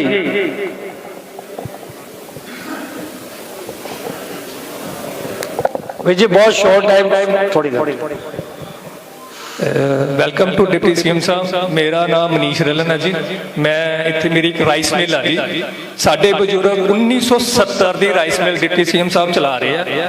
ਮੈਂ ਜ਼ਿਆਦਾ ਗੱਲ ਨਹੀਂ ਕਰਨਾ ਚਾਹੁੰਦਾ, ਮੈਂ ਇੱਕ ਛੋਟਾ ਜਿਹਾ ਪੁਆਇੰਟ ਕਰਨਾ ਜੀ। ਮੈਂ ਤੁਹਾਡੀ ਫੇਸਬੁੱਕ ਤੇ ਕਾਫੀ ਜਗ੍ਹਾ ਤੇ ਚੀਜ਼ਾਂ ਦੇਖਦਾ ਵਾਂ, ਤੁਸੀਂ ਦਿੱਲੀ ਦੇ ਵਿੱਚ ਬਹੁਤ ਅੱਛਾ ਕੰਮ ਅਫਸਰਸ਼ਾਹੀ ਨੂੰ ਬਚਾਇਆ ਵੀ ਆ ਔਰ ਅਫਸਰਸ਼ਾਹੀ ਤੇ ਨਕੇਲ ਪਾਈ ਆ। ਮੈਂ ਨਾ ਜੀਐਸਟੀ ਦੀ ਗੱਲ ਕਰਨਾ ਚਾਹੁੰਦਾ। ਡਿਪਟੀ ਸੀਐਮ ਸਾਹਿਬ, ਅੱਜ ਪੰਜਾਬ ਦਾ ਹਰ ਵਪਾਰੀ, ਚਾਹੇ ਜਿਹੜੇ ਮਰਜ਼ੀ ਵਪਾਰੀ ਨੂੰ ਪੁੱਛ ਲਓ, ਖੜੇ ਹੋ ਕੇ ਪੁੱਛ ਲਓ, ਅਫਸਰਸ਼ਾਹੀ ਦੇ ਉੱਤੇ ਨਕੇਲ ਤੁਹਾਨੂੰ ਪਵਾਉਣੀ ਪੈਣੀ ਆ। ਅਦਰਵਾਈਜ਼ ਅਫਸਰਸ਼ਾਹੀ ਦੇ ਨਾਲ ਹਰ ਵਪਾਰੀ ਨੇ ਇੱਥੋਂ ਅੱਜ ਆਪਣਾ ਵਪਾਰ ਛੱਡ ਕੇ ਬਾਹਰਲੇ ਮੁਲਕ ਚੱਲ ਜਾਣਾ। ਅਸੀਂ ਇਹ ਚਾਹੁੰਦੇ ਆ ਅਗਰ ਤੁਹਾਡੀ ਸਰਕਾਰ ਆਵੇ, ਤੁਸੀਂ ਆਪਣੇ ਹਲਕਾ ਇੰਚਾਰਜਾਂ ਨੂੰ ਨੰਬਰ ਦਿਓ ਕਿ ਹਰ ਵਿਅਕਤੀ, ਇੱਕ ਆਮ ਬੰਦਾ ਵੀ ਉਸ ਬੰਦੇ ਨੂੰ ਫੋਨ ਕਰੇ ਕਿ ਮੇਰਾ ਆਹ ਕੰਮ ਫਸਿਆ। ਤੁਹਾਡਾ ਲੋਕਲ ਐਮਐਲਏ ਹਰ ਬੰਦਾ ਉਸ ਬੰਦੇ ਦੇ ਕੋਲ ਜਾ ਸਕੇ। ਅੱਜ ਮੌਜੂਦਾ ਹਾਲਾਤ ਇਹ ਆ, ਕਿਸੇ ਬੰਦੇ ਕੋਲ ਅਸੀਂ ਜਾਣਾ ਹੋਵੇ ਪਹਿਲਾਂ ਉਹਦੇ ਪੀਏ ਨੂੰ ਫੋਨ ਕਰੋ, ਉਹ ਬੰਦਾ ਫੋਨ ਨਹੀਂ ਚੱਕਦਾ। ਅਸੀਂ ਸਿਰਫ ਇੱਕੋ ਮੰਗ ਪੰਜਾਬ ਇਹ ਕਰਨਾ ਚਾਹੁੰਦਾ, ਸਾਡੇ ਇੱਥੇ ਅਫਸਰਸ਼ਾਹੀ ਨੇ ਇੰਨਾ ਕੁ ਜ਼ਿਆਦਾ ਮਾਹੌਲ ਖਰਾਬ ਕੀਤਾ ਹੋਇਆ। Deputy CM Sahib, you Kant believe, ਕਿਸੇ ਮਰਜ਼ੀ ਵਪਾਰੀ ਨੂੰ ਕਿਸੇ ਮਰਜ਼ੀ ਸ਼ਹਿਰ 'ਚ ਤੁਸੀਂ ਚਲੇ ਜਾਓਗੇ, ਤੁਹਾਨੂੰ ਇਹੀ ਅਫਸਰਸ਼ਾਹੀ ਦਾ ਹੀ ਸਵਾਲ ਉੱਠਿਆ ਜਾਣਾ ਕਿ ਇਸ ਅਫਸਰਸ਼ਾਹੀ ਨੂੰ ਖਤਮ ਕਰੋਗੇ ਤਾਂ ਹੀ ਤੁਹਾਡੇ ਨਾਲ ਪੰਜਾਬ ਸਾਰਾ ਪੰਜਾਬ ਛੱਡੋ, ਜਿੱਦਾਂ ਤੁਸੀਂ ਦਿੱਲੀ ਮਾਡਲ 'ਚ ਕੰਮ ਕੀਤਾ ਅਸੀਂ ਇੱਥੇ ਵੀ ਇਹੀ ਕੰਮ ਤੁਹਾਡੇ ਤੋਂ ਚਾਹੁੰਦੇ। ਨਾ ਅਸੀਂ GST ਚਾਹੁੰਦੇ, ਦੇਖੋ ਜਿਹੜਾ ਟੈਕਸ ਸੈਂਟਰ ਗਵਰਨਮੈਂਟ ਨੇ ਲੈਣਾ ਉਹ ਸਾਡੇ ਕੋਲ ਲੈਣਾ ਹੀ ਲੈਣਾ। ਅਸੀਂ ਸਿਰਫ ਅਫਸਰਸ਼ਾਹੀ ਤੋਂ ਦੁਖੀ ਹਾਂ।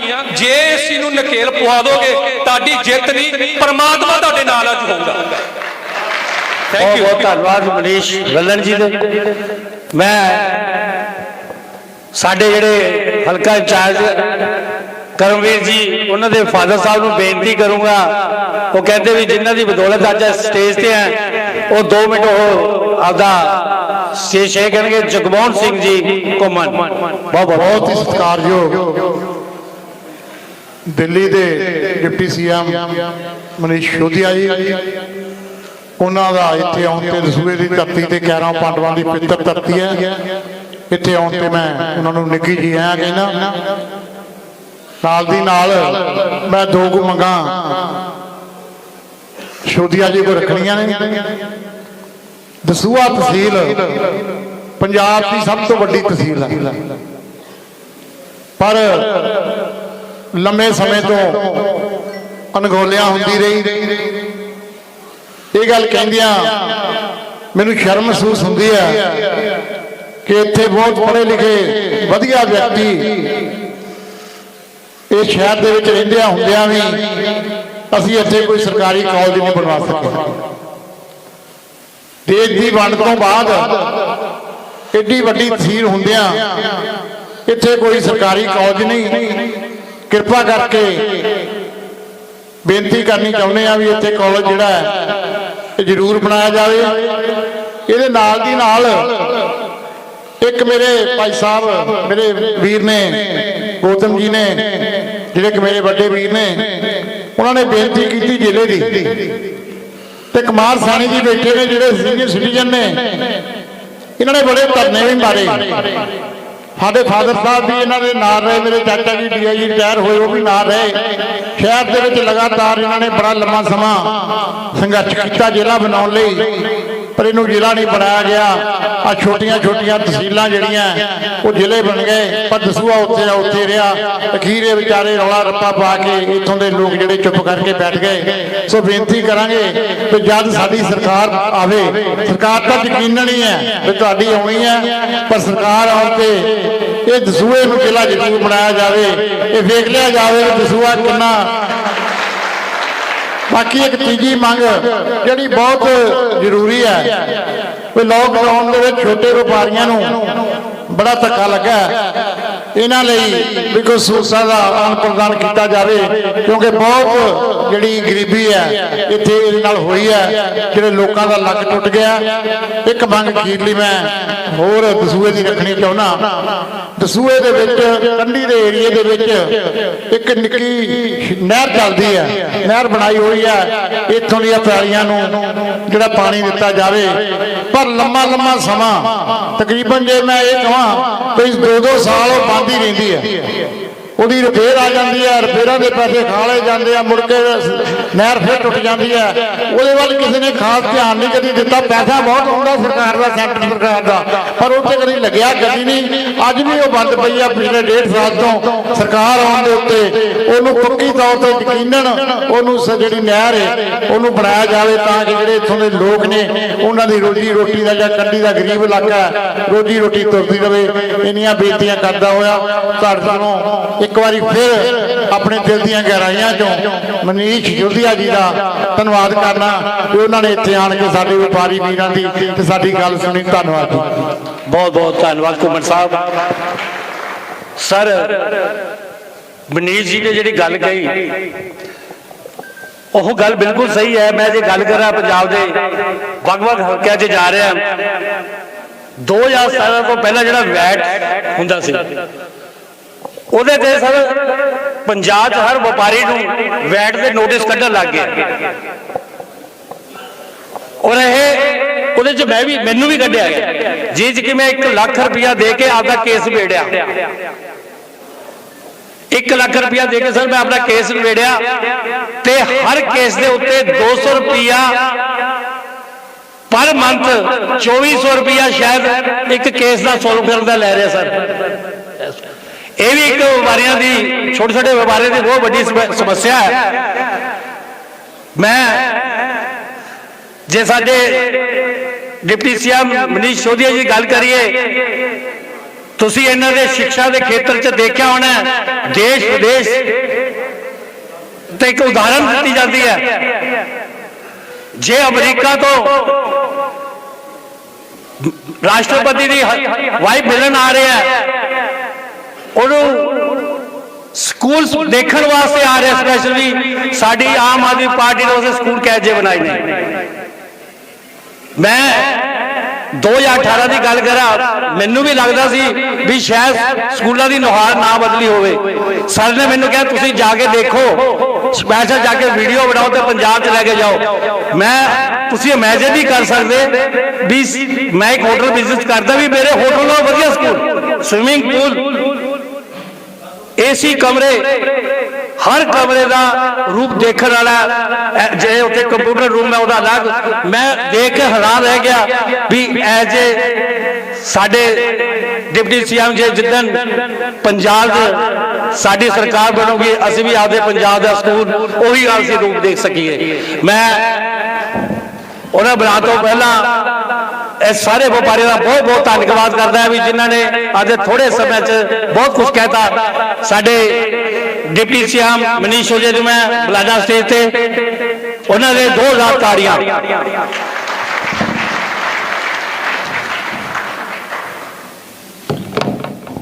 बहुत बहुत धन्यवाद अतुल जी।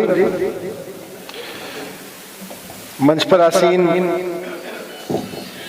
मेरे छोटे भाई और युवा नेता, हौसले से भरे हुए, जज्बात से भरे हुए एडवोकेट गुमन जी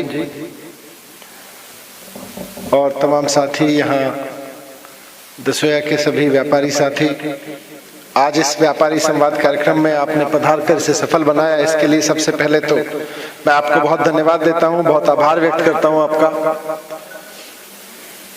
और साथ साथ आप सबकी बात सुन के करीब 15 लोगों ने अपनी बात रखी,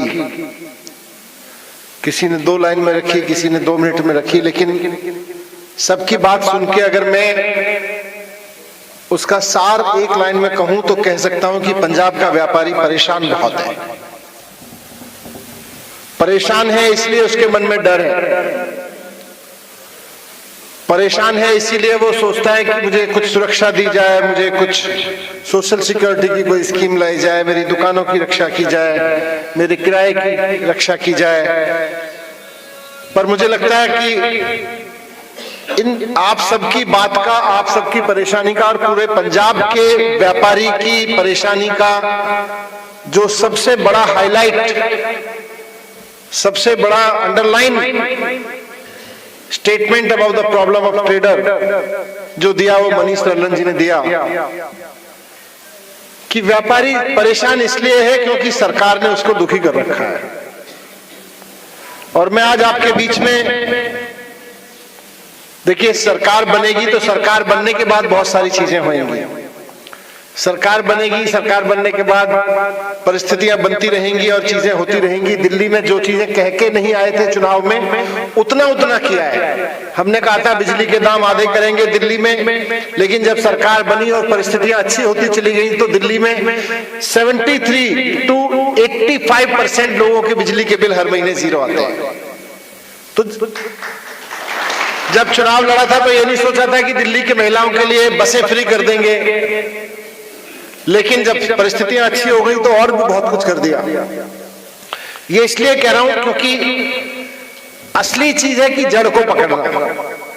बीमारी की जड़ क्या है वो मनीष जी ने बोला, रलन जी ने बोला कि व्यापारी को दुखी कर रखा है सरकार ने, और जब तक व्यापारी दुखी रहेगा पंजाब की तरक्की नहीं हो सकती। जब तक व्यापारी परेशान रहेगा तो पंजाब की तरक्की नहीं हो सकती, क्योंकि तरक्की या तो होती है जीडीपी से, जिसे हम सामान्य भाषा में, इकोनॉमिक्स की भाषा में जीडीपी कहते हैं, उससे समझ में आती है, या इससे समझ में आती है कि लोगों को नौकरियां कितनी निकली, कितनी बनी। अगर व्यापारी दुखी रहेगा तो नौकरियां कहां से लाएगा? आप सब यहाँ व्यापारी लोग बैठे हैं, अधिकतर कोई दुकान चलाता है, कोई मिल चलाता है, कोई किसी तरह की छोटी फैक्ट्री चलाता है, कोई रेस्टोरेंट चलाता है, कोई हॉस्पिटल चलाता है। सब लोग आप सबकी दो खासियत में मानता हूं। 30-35 साल से आपने कहा आप दुकान चला रहे हैं ग्रेजुएशन करने के बाद, तो आपकी सबसे बड़ी खासियत तो यह है कि आपने पढ़ाई करके नौकरियों की लाइन में लगना स्वीकार नहीं किया। बोले मैं अपनी पढ़ाई का इस्तेमाल किसी बिजनेस में कर लूंगा, मैं नौकरियों के पीछे नहीं भागता रहूंगा। और दूसरा, आपकी बदौलत अगर एक छोटी सी दुकान भी चला रहे हो तो कम से कम एक आदमी को नौकरी दे रखी होगी, और बड़ी में गिनने जाऊंगा तो 50 भी होंगे, 100 भी होंगे, 200 भी होंगे, 500 भी होंगे। किसी ने 500 लोगों को नौकरी दे रखी होगी, किसी ने 5 को दे रखी होगी। तो आपकी बदौलत हजारों लोगों को नौकरी मिली हुई है। तो आप बेरोजगारी की समस्या का असली समाधान दे रहे हैं। आप लोग हैं जिनके बदौलत बेरोजगारी की समस्या का समाधान निकल सकता है। तो अगर पंजाब से बेरोजगारी की समस्या का समाधान निकालना है, मैं पिछली मीटिंग में था, कई जगह लोगों ने कहा जी हमारे बच्चे बाहर चले जा रहे हैं, थोड़ा सा भी पढ़ा दो तो बाहर चले जा रहे हैं। बाहर इसलिए चले जा रहे हैं क्योंकि पंजाब में नौकरी नहीं है। पंजाब में नौकरी इसलिए नहीं है क्योंकि पंजाब के व्यापारी का सरकार सम्मान नहीं कर रही, उसको दुखी करके रखा हुआ। अगर पंजाब के व्यापारी को सरकार दुखी करना बंद कर दे तो यहां नौकरियों की भरमार आ जाएगी। यही पंजाब है ना जिसने इंडस्ट्री को इतना ऊपर लेके गया था। पंजाब में तो माइनिंग में लोहा भी नहीं निकलता। मैं तो पंजाब का मुरीद इसलिए हूं, पंजाब में तो जमीन के नीचे लोहा नहीं है ना जी। छत्तीसगढ़ से लाके, झारखंड से लोहा लाके, कहां से लाके पंजाब में फैक्ट्रियां लगा दी ला के। कितना बड़ा सोचा होगा लोगों ने। तो सोच सकते हैं पंजाब के आदमी को अगर मौका दिया जाए। तो आज मैं इस सभा में केजरीवाल जी की तरफ से, आम आदमी पार्टी की तरफ से और आम आदमी पार्टी के एक कार्यकर्ता की तरफ से पंजाब के व्यापारियों को, दसोया के व्यापारियों को भरोसा दिलाना चाहता हूं कि बाकी सब चीजें तो बाद में, 2 चीजें तो सरकार बनते शुरू हो जाएंगी। पहला तो ये कि रेड राज बंद हो जाएगा, कोई रेड नहीं होगी। ये जो दुखी करता है ना आके, वो सरकारी दफ्तर में इंस्पेक्टर बैठ के लिस्ट बनाता है, आज किस किस से पैसा वसूल के लाना है, आज किस किस को नोटिस थमाना है फालतू का, और उसको कहना है 15 लाख का नोटिस है, 5 लाख दे दे, इस नोटिस का कोई मतलब नहीं है। और नोटिस नहीं देगा तो 15 लाख का 30 लाख भी हो सकता है। ये इसलिए क्योंकि सरकार ने खुली छूट दे रखी है रेड राज की। यहाँ पे आम आदमी पार्टी की सरकार बनते ही पहला काम जो व्यापारियों के पक्ष में होगा, ऑफिशियल ऑर्डर जारी होगा कि कोई रेड राज नहीं होगा, रेड बंद कर देगा। और जब मैं कह रहा हूं तो दिल्ली के काम करने के बाद कह रहा हूं। 2015 में मुख्यमंत्री बनते ही अरविंद केजरीवाल जी ने व्यापारियों से संवाद किया और उन्होंने यही सबसे बड़ी एक समस्या बताई। दूसरी बताई मैं उस पर भी आऊंगा, पर पहली सबसे बड़ी समस्या ये बताई जी, बोले हम व्यापार करना चाहते हैं पर हमारे यहां दखल बहुत है, बहुत दखल करते हैं। तो केजरीवाल जी ने रिटन आदेश दिए कि सरकारी दफ्तर में बैठे हुए इंस्पेक्टर को हम फ्री में तनख्वाह देने को तैयार हैं, बस तुम व्यापारी के घर मत जाना, व्यापारी के दफ्तर में मत जाना। वो चाहे एक्साइज डिपार्टमेंट का हो, वेट डिपार्टमेंट का हो, मेडिकल डिपार्टमेंट का हो, लेबर डिपार्टमेंट का हो, किसी भी डिपार्टमेंट का हो, व्यापारी को जाके कोई दुखी नहीं करेगा। वरना उसके यहाँ जाके क्या करते हैं पता है, मुझे बताया लोगों ने, मुझे ध्यान है। बोले जी बिजली के बल्ब, इलेक्ट्रिशियन था, उसने उदाहरण दिया। बोले जी बिजली के बल्ब, वायर की दुकान चलाता हूँ, इंस्पेक्टर आ जाता है, दिखाओ ये दिखाओ क्या रखा है, ये दिखाओ क्या रखा है, वो दिखाओ क्या रखा है, इस चीज का बिल दिखाओ, इस चीज का बिल दिखाओ। अब 2 घंटे तो मेरे खा जाता है जी, उसके चक्कर में कुछ पैसे लेने आता है। साफ सी बात ये है, अगर हम पैसे दे देते तो चुपचाप चला जाता है, हमारी दुकान बहुत बढ़िया। और अगर हम पैसे नहीं देते तो वो कहता है अच्छा ये वाला डब्बा खाली क्यों रखा है, इसका मतलब तुमने बिना बिल के माल बेचा है, पकड़ा गया तो उसके बेचारे का चालान काट देगा। इस लेवल की चोरी, इस लेवल का दुखी करना। अरे जो आदमी मेहनत करके दुकान चला रहा है, उसके चक्कर में एक आदमी तो उसकी दुकान में नौकरी कर रहा होगा, 2 लोग उसके यहाँ सप्लाई कर रहे होंगे, उनका धंधा चल रहा है, उसको तुम केवल एक खाली डब्बे के वेश में चोर सिद्ध कर दो। तो केजरीवाल जी ने पहला आदेश ये दिया था वेट डिपार्टमेंट को और सरकारी विभागों को कि कोई भी आदमी जाके इंस्पेक्टर ये नहीं है कि खाली दफ्तर में बैठा, खाली घर दफ्तर में बैठने की तनख्वाह दे देंगे, बस तुम दुकानों में मत जाओ, व्यापारी को अपना व्यापार करने दो। दूसरी चीज केजरीवाल जी ने की कि जो भी सरकार के डिसीजन होंगे व्यापार के संबंध में, व्यापारियों के संबंध में, वो व्यापारियों से चर्चा करके होंगे। ये मत सोचो कि कोई अफसर बहुत इंटेलिजेंट है, ये मत सोचो कि कोई मिनिस्टर बहुत इंटेलिजेंट है। व्यापार को कैसे आगे बढ़ाया जा सकता है, इसका सबसे बढ़िया तरीका, इसका सबसे बढ़िया सॉल्यूशन व्यापारी के पास है, अफसर के पास नहीं है, मंत्री के पास नहीं है। तो दूसरी जो इन्होंने चीज की कि व्यापारियों से डिस्कस करो क्या करना है। अभी तो जीएसटी का रिजीम आ गया, उस वक्त वैट का रिजीम था 2015 में। तो केजरीवाल जी ने बिल्कुल बात की सब लोगों से, जैसे आज आप बैठे हो ऐसे ही दिल्ली की सारी ट्रेड एसोसिएशन, व्यापार एसोसिएशन, मार्केट एसोसिएशन, सबको बिठा के बात की। बोले जी क्या बताओ क्या करना है, आपकी सरकार है, बताओ कैसे चलनी चाहिए। तो सबने कहा जी रेड राज बंद करो, बंद हो गया। दूसरा उन्होंने कहा जी ये टैक्स बहुत ज्यादा है, क्योंकि टैक्स ज्यादा है इसलिए टैक्स चोरी होता है। कोई आदमी 100 रुपए का सामान मार्केट से लेने जाए, अब उसके सामने दो ऑप्शन है, 118 रुपए का ले, 18 रुपए का टैक्स देके, या 100 रुपए का ले ले चुपचाप। तो आदमी तो कहेगा 100 रुपए का दे दो। तो बोलो 118 रुपए का लोगे तो ज्यादा टैक्स हो गया उसमें, आप टैक्स कम कर दो, 5 रुपए कर दो। 105 रुपए में लेने वाले बन जाएंगे, 118 रुपए में लेने वाले कम होंगे, फिर 100 में ही लेंगे लोग। तो उन्होंने कहा ठीक है, अफसरों से पूछा, अफसर बोले नहीं जी इससे तो टैक्स कम हो जाएगा, इससे तो तनख्वाह देनी मुश्किल हो जाएगी, वैसे ही टैक्स कम है, क्या करेंगे, कैसे करेंगे, नहीं काम चलेगा। लेकिन केजरीवाल जी ने कहा जब व्यापारी कह रहा है तो समझ है इसमें। व्यापारियों ने भी कहा, एसोसिएशन ने कहा साहब टैक्स रेट कम कर दो, हम जिम्मेदारी ले रहे हैं, लोग ज्यादा टैक्स देंगे, हम बता रहे हैं आपको। लोगों की फीलिंग है कि 100 रुपए की चीज पे 5 रुपए टैक्स लोगे तो लोग दे देंगे, 18 रुपए लेते हो, 12 रुपए लेते हो तो आसानी से नहीं देते लोग। दिल दुखता है, जोर पड़ता है।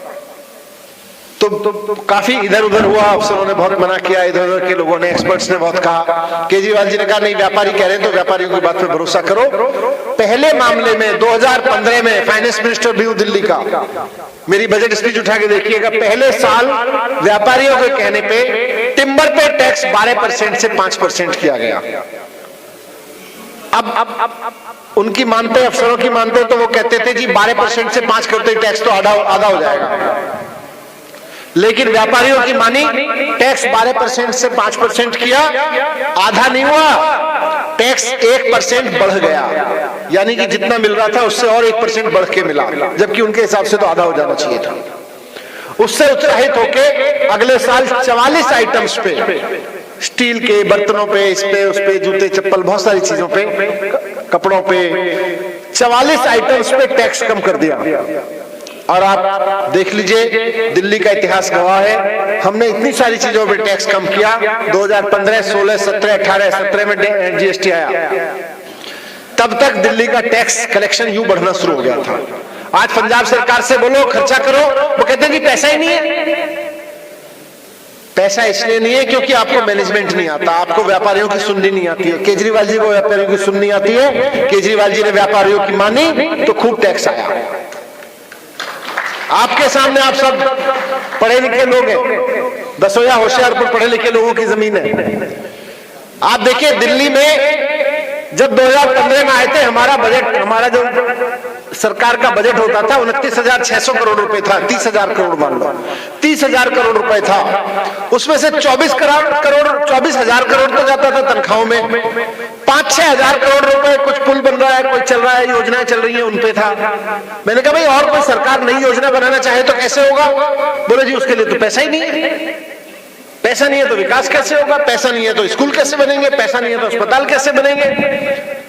लेकिन ईमानदारी की राजनीति और व्यापारियों के साथ चलने की राजनीति, व्यापारियों की सुन के, व्यापारियों से समझ के काम करने की राजनीति ने आज दिल्ली को देश का एकमात्र ऐसा राज्य बना दिया है जहां कोई घाटे का बजट नहीं होता। पिछले 3.5 साल से 4 साल से लगातार वित्त मंत्री के रूप में मैं फायदे का बजट पेश करता हूं। घाटे का बजट नहीं है दिल्ली में, पहली ऐसी सरकार है जो बिना घाटे के बजट का बजट पेश करती है। और जो तनख्वाह, जो बजट हमारा ये था कि 30,000 करोड़ के बजट में से 24,000 करोड़ तो तनख्वाह पे निकल जाते थे, 5 साल के अंदर अंदर दिल्ली का बजट हो गया 60,000 करोड़ रुपए। आज 7 बजट हो गए, 70,000 करोड़ रुपए बजट हो गया। मेरे पास में 32,000 33,000 करोड़ की तनख्वाह के लिए है, बाकी सब दिल्ली के विकास के लिए और वेलफेयर के लिए पैसा है। ईमानदारी से काम करेंगे तो पैसा ही पैसा होता है, ईमानदारी की राजनीति से काम नहीं करेंगे तो बेईमानी बेईमानी होती है। तो अरविंद केजरीवाल जी की राजनीति, आम आदमी पार्टी की राजनीति एक नई उम्मीद इसलिए है क्योंकि ईमानदारी से राजनीति करती है। जब ईमानदारी से राजनीति की तो 32,000 करोड़ रुपए तनख्वाह देने का पैसा भी है और उसके अलावा लोगों के स्कूल बनवाने का पैसा, अस्पताल बनवाने का पैसा, बसों के लिए देने का पैसा, बिजली फ्री देने का पैसा, पानी देने का पैसा, हर चीज के लिए पैसा है। आज दिल्ली में पैसे की कमी नहीं है और हम लोन भी नहीं लेते। हमने लोन लेने से मना कर दिया कि फायदे में चल रही सरकार, हमको क्या जरूरत है, क्यों दिल्ली वालों के ऊपर लोन बढ़ाया जाए। दिल्ली की जीडीपी 13% से बढ़ रही है, पंजाब की जीडीपी 5.5% से बढ़ रही है, वो भी आपके दम पे बढ़ रही है। सरकार का बस चले तो वो भी 2% ले आए। दिल्ली की पर कैपिटा इनकम, भाई साहब ने बात की अभी, दिल्ली की पर कैपिटा इनकम इस वक्त देश की पर कैपिटा इनकम से 3 गुना ज्यादा है। और जिनको आइडिया नहीं है दिल्ली का, मैं बता दूं, दिल्ली में 30% लोग तो झुग्गियों में रहते हैं। दिल्ली में 40% आबादी अनऑथराइज्ड कॉलोनी में रहती आई है लंबे समय से। तो ऐसा नहीं है, दिल्ली की सरकार में तो केजरीवाल जी के पास में अपने अफसरों के ट्रांसफर पोस्टिंग की भी पावर नहीं है, केंद्र सरकार करती है, एलजी करता है। पुलिस दिल्ली के पास नहीं है, जमीन दिल्ली सरकार के पास नहीं है, उसके बावजूद इतने बदलाव अगर आ सकते हैं तो क्यों? क्योंकि विजन है। व्यापारियों ने एक और चीज कही, बोले जी ये सरकार में हम कोई लाइसेंस लेने जाते हैं, किसी चीज का कंप्लायंस करने जाते हैं, कोई पेपर लेने जाते हैं, इतने सारे एफिडेविट, इतने सारे कंप्लायंस कराती है सरकार, सारे स्टडी करे। अफसरों की एक कमेटी बना दी, एक बहुत बढ़िया ऑफिसर था इंटेलिजेंट, उसकी नीचे एक कमेटी बना दी कि भाई जितने भी एफिडेविट बनाते हैं, जितने भी कंप्लायंस सर्टिफिकेट होते हैं, सब खत्म करो। 454 तरीके के एफिडेविट 2015-16 में अरविंद केजरीवाल जी ने कैबिनेट में डिसीजन लेके खत्म कराए। बोले इनकी जरूरत नहीं है, व्यापारी को बोलो, आम आदमी को बोलो, अपने सिग्नेचर करें, हम मान लेंगे। फर्जी वाला था वो। आप किसी दफ्तर में जाओ, उसको बोलो जी फलाना काम कराना है, वो बाबू पन्ने पलटेगा, वो पलट के बोलेगा जी फलाना सर्टिफिकेट तो लगा ही नहीं, फलाना एफिडेविट नहीं लगा इसमें। वो एफिडेविट क्या होता है? मान लो मेरा नाम मनीष सिसोदिया है, मैं दिल्ली के फलाने एड्रेस पे रहता हूं, अब मेरा एफिडेविट इसी चीज का है। अब वो एफिडेविट मैं बोलूं मैं मनीष सिसोदिया हूं, मैं फलाने एड्रेस पे लिखता हूं, रहता हूं, तो मानेगा नहीं। मैं जाके एक कचहरी में बैठे हुए बाबू के पास चला जाऊं, उसकी फीस दूं 50 रुपए, वहां से लिखवा लाऊं मैं मनीष सिसोदिया हूं, मैं फलाने एड्रेस पे रहता हूं, वो ठप्पा लगा देता है, मान लेता है, बाबू भी मान लेता है। फालतू का चक्कर। इस तरह की 454 चीजें सर ने खत्म कराई केजरीवाल जी ने, और आज उसकी बदौलत दिल्ली के व्यापारी की जिंदगी आसान हो रही है। एक और बड़ी चीज सर ने कराई, बोले हर चीज के लिए व्यापारी को दुकान पे क्यों, सरकारी दफ्तर में क्यों आना पड़े? एसडीएम के दफ्तर में, ट्रांसपोर्ट के दफ्तर में, इंस्पेक्टर के दफ्तर में, सब में जाना पड़ता है। व्यापारी व्यापार करेगा, आम आदमी अपनी जिंदगी जिएगा, या इनके चक्कर काटता फिरेगा एसडीएम के। तो अरविंद केजरीवाल जी ने किया एक फोन नंबर जारी डोर स्टेप डिलीवरी का, कि किसी को अपना सर्टिफिकेट चाहिए, प्रॉपर्टी के कागज चाहिए, गाड़ी के कागज चाहिए, फैक्ट्री के लाइसेंस के, फायर सर्टिफिकेट के कागज, फलाना ढिमका, जो तरीके की चीजें चाहिए, 140 तरीके के सर्टिफिकेट, 140 तरीके के सर्टिफिकेट। अब सरकार का आदमी दिल्ली में लोगों के घर आता है, आम आदमी वहां का, चाहे व्यापारी हो या गरीब कोई आदमी हो, एक नंबर है 1076, 1076 पे फोन करता है, बोलता है जी मैं फलाना आदमी बोल रहा हूं, मैं व्यापारी हूं, मेरी दुकान है, मुझे अपनी दुकान का फलाने का पैमाइश सर्टिफिकेट चाहिए। मान लीजिए किसी चीज के आप अप्लाई कर रहे हो, दुकान का साइज है, या कोई प्रॉपर्टी के पेपर चाहिए, गाड़ी के कोई आरसी चाहिए, डुप्लीकेट कॉपी चाहिए, कि फला काम है मुझको, 1076 पे फोन करो। वो सामने वाला आदमी बोलेगा बोलो जी कहाँ है, दुकान पे कि घर पे? आप बताते हो जी घर पे आ जाना, 8:30 बजे पहुंचूंगा रात को। तो ये नहीं, अभी तो क्या करना पड़ता है, एसडीएम साहब के यहाँ जाओ 11 बजे, तो एक दिन बाबू नहीं होता, एक दिन एसडीएम नहीं होता, एक दिन कोई और क्लर्क नहीं होता, एक दिन अलमारी नहीं होती, एक दिन अलमारी की चाबी नहीं होती, एक दिन कंप्यूटर का पासवर्ड नहीं होता, दलाल रोज बाहर बैठे रहते हैं। दलाल से काम कराओ तो 1 घंटे में हो जाता है, लाइन में लग के काम कराओ तो कई हफ्ते में नहीं होता, क्योंकि 11 बजे साहब नहीं आते। अरविंद केजरीवाल जी ने सिस्टम बना दिया, 1076 पे फोन करो, वहां से पूछा जाएगा भाई सरकार अपना आदमी भेजेगी, कितने बजे घर मिलोगे, फिर आप तो चौड़े होकर बताते हो 8:30 बजे पहुंचता हूं घर, 9 बजे भेज देना, या कल सुबह 10 बजे निकलना है, 9:30 बजे भेज देना। डॉट 9:30 बजे कल सुबह आपके घर में आदमी आएगा, वो पहले से फोन पे बता के आएगा, जी मैं आऊंगा, फलाना काम आपका करना है, फलाने फलाने कागज संभाल के रखना, निकाल के रखना। अपनी फोटोकॉपी मशीन लेके आता है, अपना लैपटॉप कंप्यूटर लेके आता है, सारे वही फोटोकॉपी कर करके वहीं पे अपलोड करता है, आपको नहीं करना पड़ता कुछ भी। 140 तरीके के सर्टिफिकेट घर पे दफ्तर में बैठ के मिलते हैं, और जब घर में आके सर्टिफिकेट मिलने लगे, घर में आके सर्विसेज मिलने लगी, तो फिर एक सरकारी खिड़कियों का क्या काम। तो ट्रांसपोर्ट डिपार्टमेंट की, व्यापारियों का तो बहुत काम पड़ता है यहां से, ट्रांसपोर्ट डिपार्टमेंट से। ट्रांसपोर्ट डिपार्टमेंट सबसे पहले, अभी जो पिछले साल किया, अभी 6-8 महीने पहले, ट्रांसपोर्ट डिपार्टमेंट के जितने भी दिल्ली में दफ्तर हैं, सबकी सरकारी वाली जो काम वाली खिड़कियां थी बंद करा दी। बोले जब 1076 पे आदमी घर जा रहा है तो उस आदमी को यहां बुलाने का झंझट क्यों पाला जाए। जब तक ये खिड़की रहेगी तब तक दलाल रहेगा, इसलिए खिड़की बंद कर दो, खिड़की बंद कर दो। तो ये जो नीतियां हैं, व्यापारी से बात करके, व्यापारी से समझ के कि कहां उसका पेन पॉइंट है, अगर उन पे काम करने लगेंगे तो व्यापारी अपनी तो छोड़ दो सर, दूसरों की सोशल सिक्योरिटी लेके चलता है। इस देश की सरकारों की सोशल सिक्योरिटी व्यापारियों ने ले रखी है, आप अपनी सोशल सिक्योरिटी की बात कर रहे हो। इतना शानदार काम हो रहा है, और केजरीवाल जी की सरकार व्यापारियों का कितना सम्मान करती है, क्योंकि बात यह है ना, अरविंद जी भी कहते हैं कि व्यापारियों के पास नेता 2 टाइम आता है, 2 तरीके से आता है। चुनाव जीतने से पहले कहता है चंदा दे देना, और चुनाव जीतने के बाद कहता है टैक्स दे देना और रिश्वत दे देना। हमारी पार्टी व्यापारियों के पास आई है, कह रहे हैं, हाथ जोड़ के कह रहे हैं, भाई आपका पूरा ध्यान रखेंगे, हमारी सरकार बन जाएगी, हम पूरा ध्यान रखेंगे, खूब सारी नौकरियां दे देना, नौकरियां दे देना, क्योंकि आप नौकरियां दोगे तो काम चलेगा। कोई नेता चिल्ला चिल्ला के कितने चुनावी ऐलान कर दे कि मैं नौकरियां दे दूंगा, मैं नौकरियां दे दूंगा, नहीं दे सकता। व्यापारी ईमानदारी से और मेहनत से खड़ा हो जाए तो नौकरियां दे सकता है। इसीलिए आज आम आदमी पार्टी के विजन में पूरी तरह दिल्ली में करके दिखाया, पंजाब में करने के इरादे से आए हैं कि पंजाब के व्यापारी को खड़ा करेंगे तो पंजाब में नौकरियां ही नौकरियां होंगी। फिर पंजाब के लड़के लड़कियां बाहर नौकरियां ढूंढने नहीं जाएंगे, बल्कि बाहर के लड़के लड़कियां पंजाब में नौकरी करने आएंगे। ये माहौल बना, और कितना सम्मान करती है केजरीवाल जी की सरकार व्यापारियों का। अपने पाठ्यक्रम में हम पढ़ा रहे हैं कि व्यापारी देशभक्त होता है, क्योंकि जो देश को नौकरी दे रहा है वो भी देशभक्त होता है। और साथ साथ हम 9वीं 10वीं 11वीं 12वीं के बच्चों को अपने स्कूलों में हम एंटरप्रेन्योरशिप कैरिकुलम पढ़ा रहे हैं, बिजनेस माइंडसेट। और 11वीं और 12वीं के बच्चों को तो सरकार ने सीड मनी दिया है।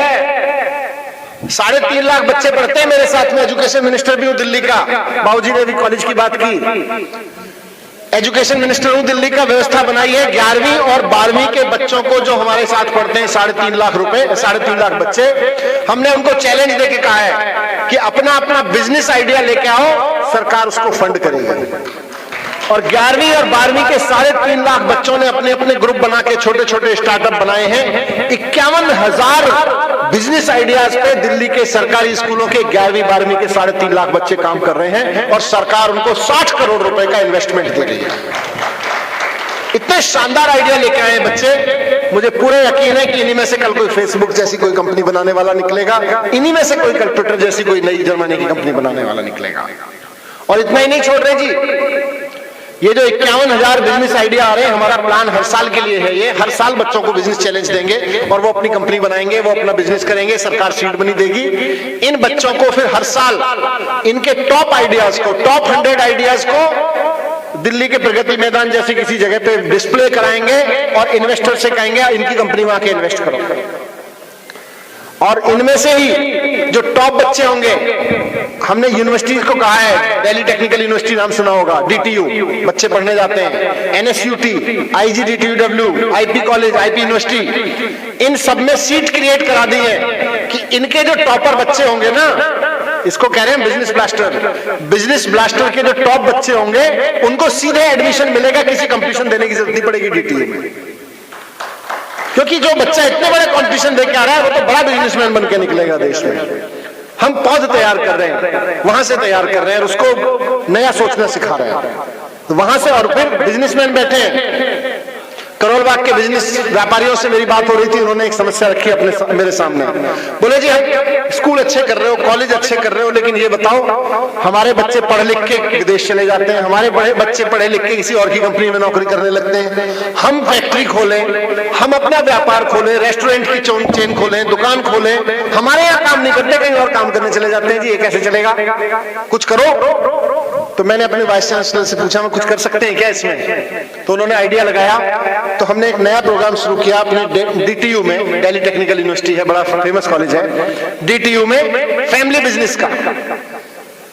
दिल्ली के व्यापारियों के बच्चे, और अब तो देश भर के भी आ रहे हैं वहां पे, दिल्ली के व्यापारियों के बच्चे वहां पे MBA in family business admission लेते हैं। उसमें हमने नियम बना रखा है कि 30% पढ़ाई तो कॉलेज में होगी और 70% अपने पेरेंट के बिजनेस में पढ़ाएंगे तुमको, वहीं अपने पेरेंट के बिजनेस में काम करो, वहीं पढ़ाएंगे। तो रेस्टोरेंट वाले का, शू फैक्ट्री वाले का बच्चा, कोई मल्टी स्टोर जनरल स्टोर वाले का बच्चा, सबके बच्चे वहां पे पढ़ रहे हैं और सब अपने अपने माँ बाप के बिजनेस में काम कर रहे हैं। ग्रेजुएट लड़का लड़की एमबीए कर रहा है कॉलेज से, डीटीयू से, और आपका बिजनेस संभालने में लग जाए, आपको इससे बढ़िया क्या चाहिए? आपके तो अगली पीढ़ी तैयार हो गई। तो इस तरह से बहुत सारी चीजें चल रही हैं। मैं सिर्फ ये कह रहा हूं कि ये सब वहां के व्यापारियों के बीच से निकल के आया, वहां के लोगों के बीच से निकल के आया। अरविंद केजरीवाल जी की एक ही राजनीति है कि आप जिसको आता है उसको इज्जत दो, तो वो खुद करने लगेगा, सरकार करने लगेगी। हम सोचेंगे हम कर लेंगे तो नहीं होता। आज आप लोगों ने जितनी बात रखी, आप में से अधिकतर ने, डॉक्टर साहब ने भी, कई और लोगों ने सवाल रखा तो उसका समाधान भी रखा, चिंता रखी तो उसका समाधान भी रखा। तो समाधान आपके पास है, पॉलिटिकल विल नहीं है। पॉलिटिकल विल राजनीति चुन के ले आओ, उसके बाद में तो सरकार आपकी। तो मैं आप सबका बहुत बहुत धन्यवाद करता हूं, आपने इतना समय यहाँ पे दिया। अब समय आ गया है, मुझे लगता है कि पंजाब में ऐसी सरकार चुनी जाए जिसके पास पॉलिटिकल विल हो, जिसपे कुछ करने का जज्बा हो। नेता अपनी जेब भरने की ना सोचे, पंजाब की जेब भरने की सोचे।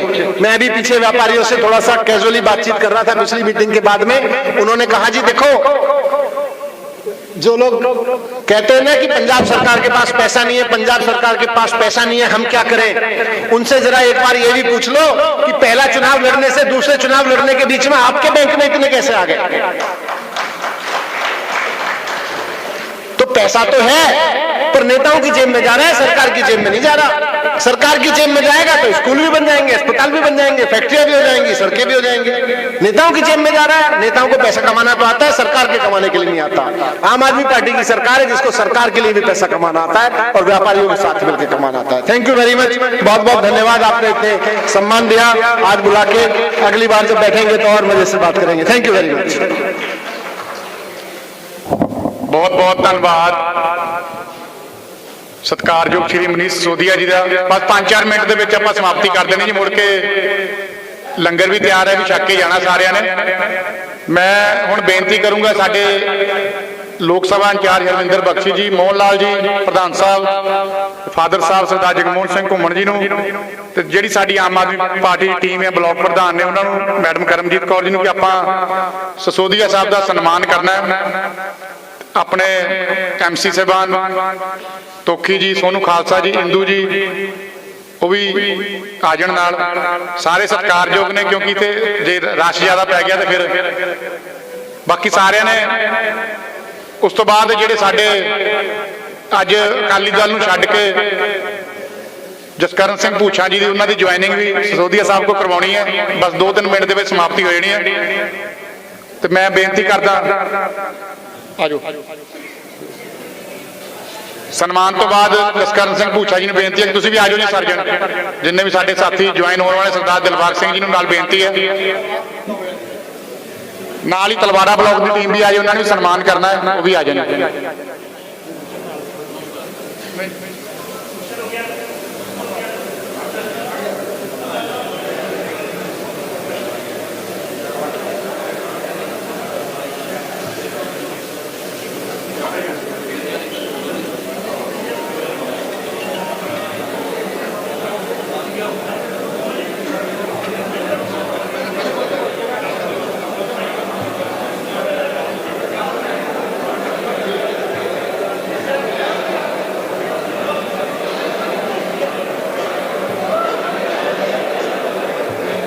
ਤੇ ਲੰਗਰ ਤਿਆਰ ਹੈ ਜੀ, ਲੰਗਰ ਛਕ ਕੇ ਜਾਣਾ। ਮੈਂ ਹੁਣ ਬੇਨਤੀ ਕਰਦਾ ਆਪਣਾ ਸਰੂਪੇ ਜੁਆਇਨਿੰਗ ਸਾਡੇ ਜਸਕਰਨ ਸਿੰਘ ਜੀ ਭੂਛਾ ਜੋ ਸ਼੍ਰੋਮਣੀ ਅਕਾਲੀ ਦਲ ਨੂੰ ਛੱਡ ਕੇ ਆ ਰਹੇ ਨੇ। ਸ਼੍ਰੋਮਣੀ ਅਕਾਲੀ ਦਲ ਦੇ ਜੋ ਸੀਨੀਅਰ ਆਗੂ ਨੇ ਉਹਨਾਂ ਨੂੰ ਬੇਨਤੀ ਕਰਦਾ ਕਿ ਆ ਜਾਣ। ਸਰਦਾਰ ਜਸਕਰਨ ਸਿੰਘ ਜੀ ਭੂਛਾ।